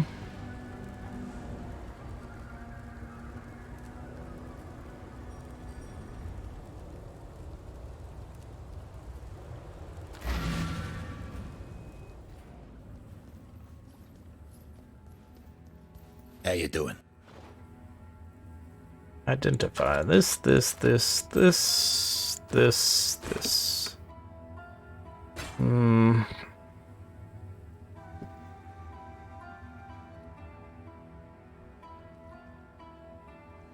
This would be pretty good if it had a little more stuff on it. Like, resists.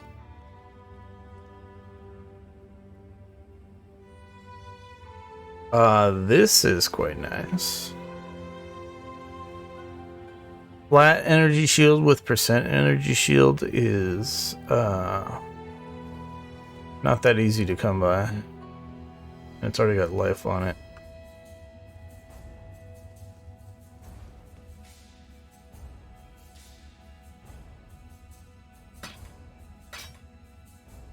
Da-da-da-da-da.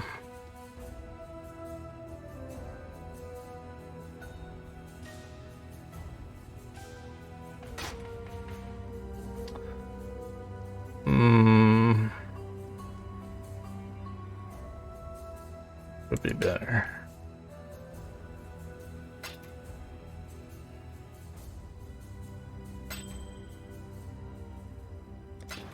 A bunch of not very good stuff. Bring me back something nice, huh?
Definitely getting to the point where I really should have a better build plan for what I really want to min-max. This'll be nice.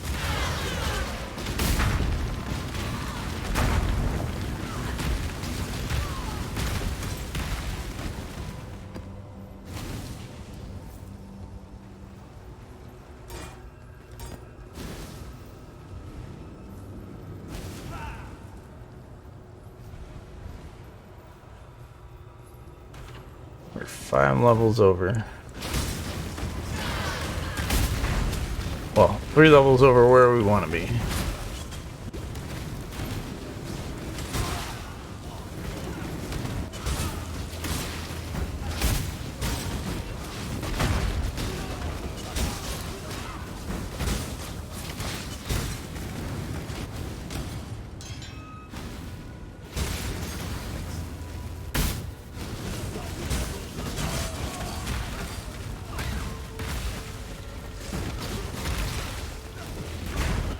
Part of that is the fault of the exact layout. So both this temple and the other temple are monster level 59, which means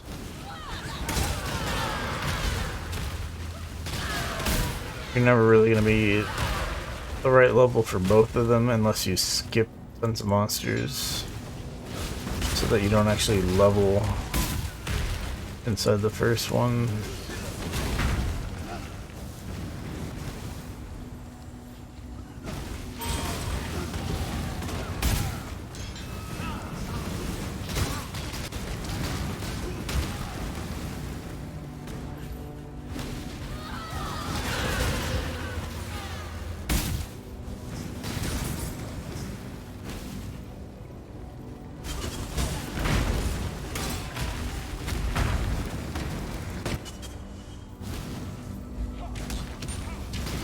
Alright. This guy has kind of a charge up bow attack that, if you pay attention, is pretty obvious. Unless there's too much shit on the screen for you to see it. Apart from that,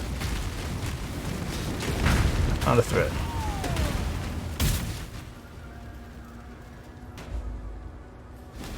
Cold to the touch. Crafting recipe. Vast as the... What do you want? How you going?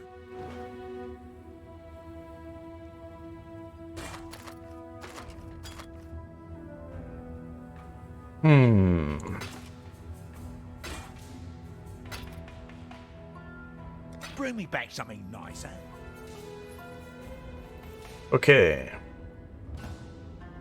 I'm for the act boss.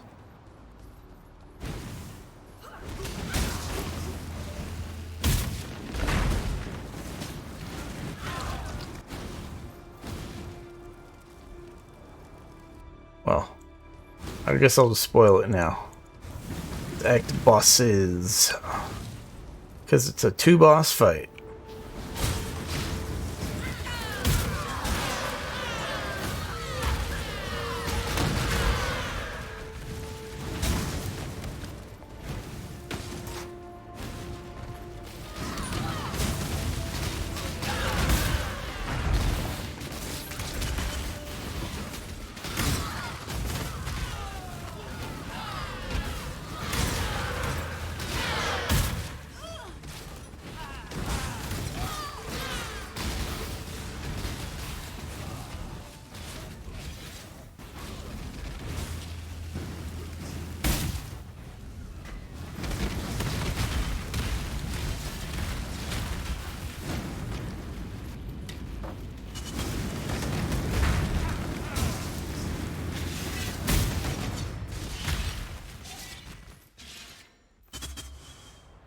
Alright.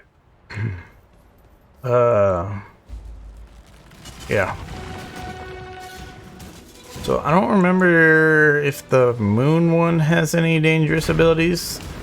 The fire one definitely does.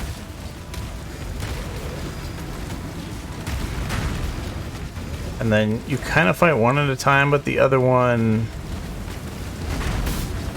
shoots you from the sidelines. But yeah, this fire one throws her spear and it kind of just covers the screen. And it's pretty dangerous. That right there. So my health got chunked. Ow.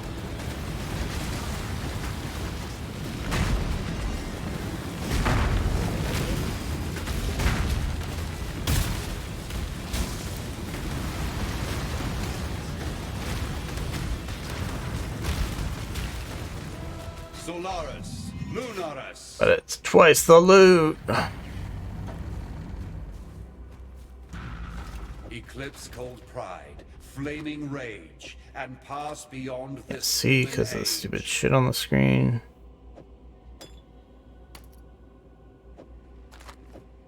Actually, that's not quite.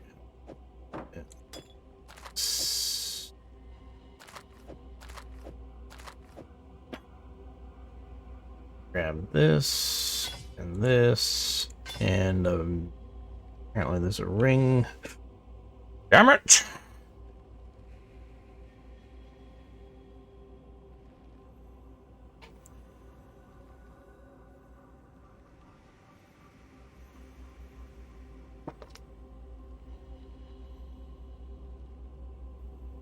Let's use our armor scraps on our armor here. Just to get them out of the inventory. And then, yeah, so those bosses give you Faith and solidarity go hand in more hand. options for the Petty main rivalries doom even the mightiest warriors. major god power or whatever.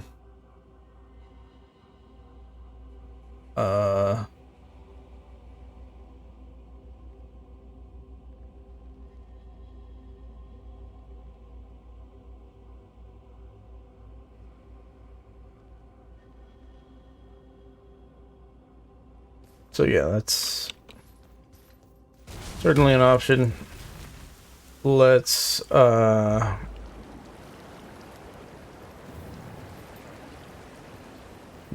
gonna need to clear out our inventories here, so let's do that on the way to the Act 9 town.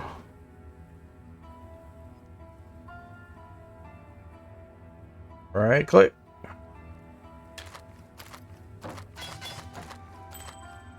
Alright. Junk. Junk. Junk. Junk.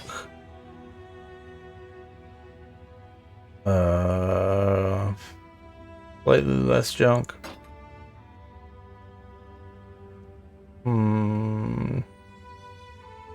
Junk. Kind of. This one's not too bad either.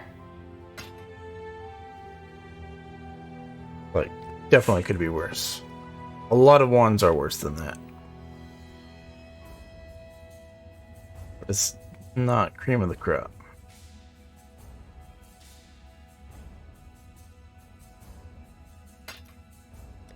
Don't do anything I would.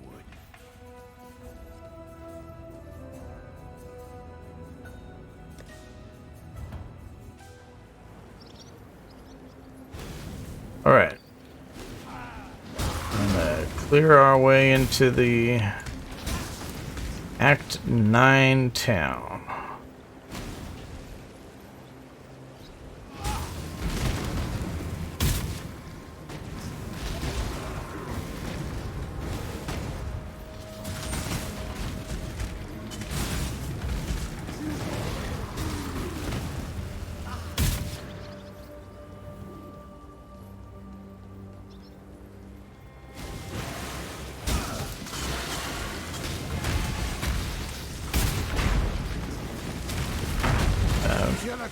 There's a vault side area over there, but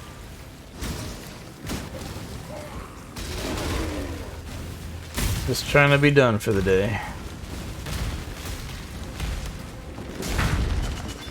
We want to move on.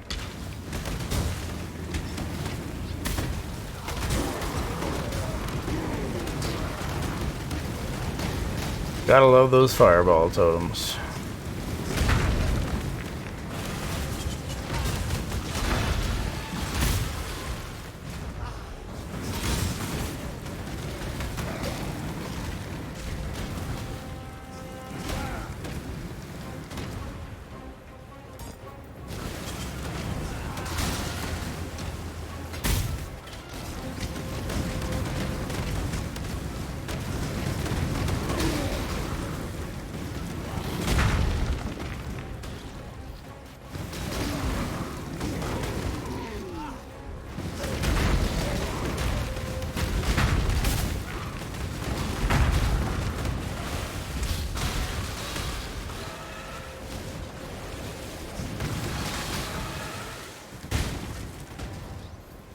Orb of transmutation.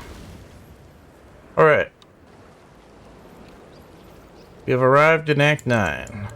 You can grow. Oh, you must have. Definitely not doing Act 9 today. Nope. And whoa. That's got a lot of armor and an evasion rating. Interesting.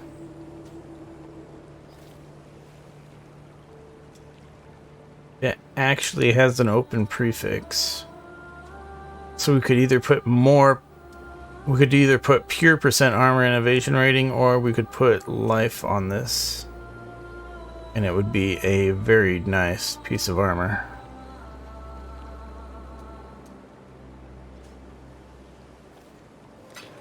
So that's definitely going in the stash.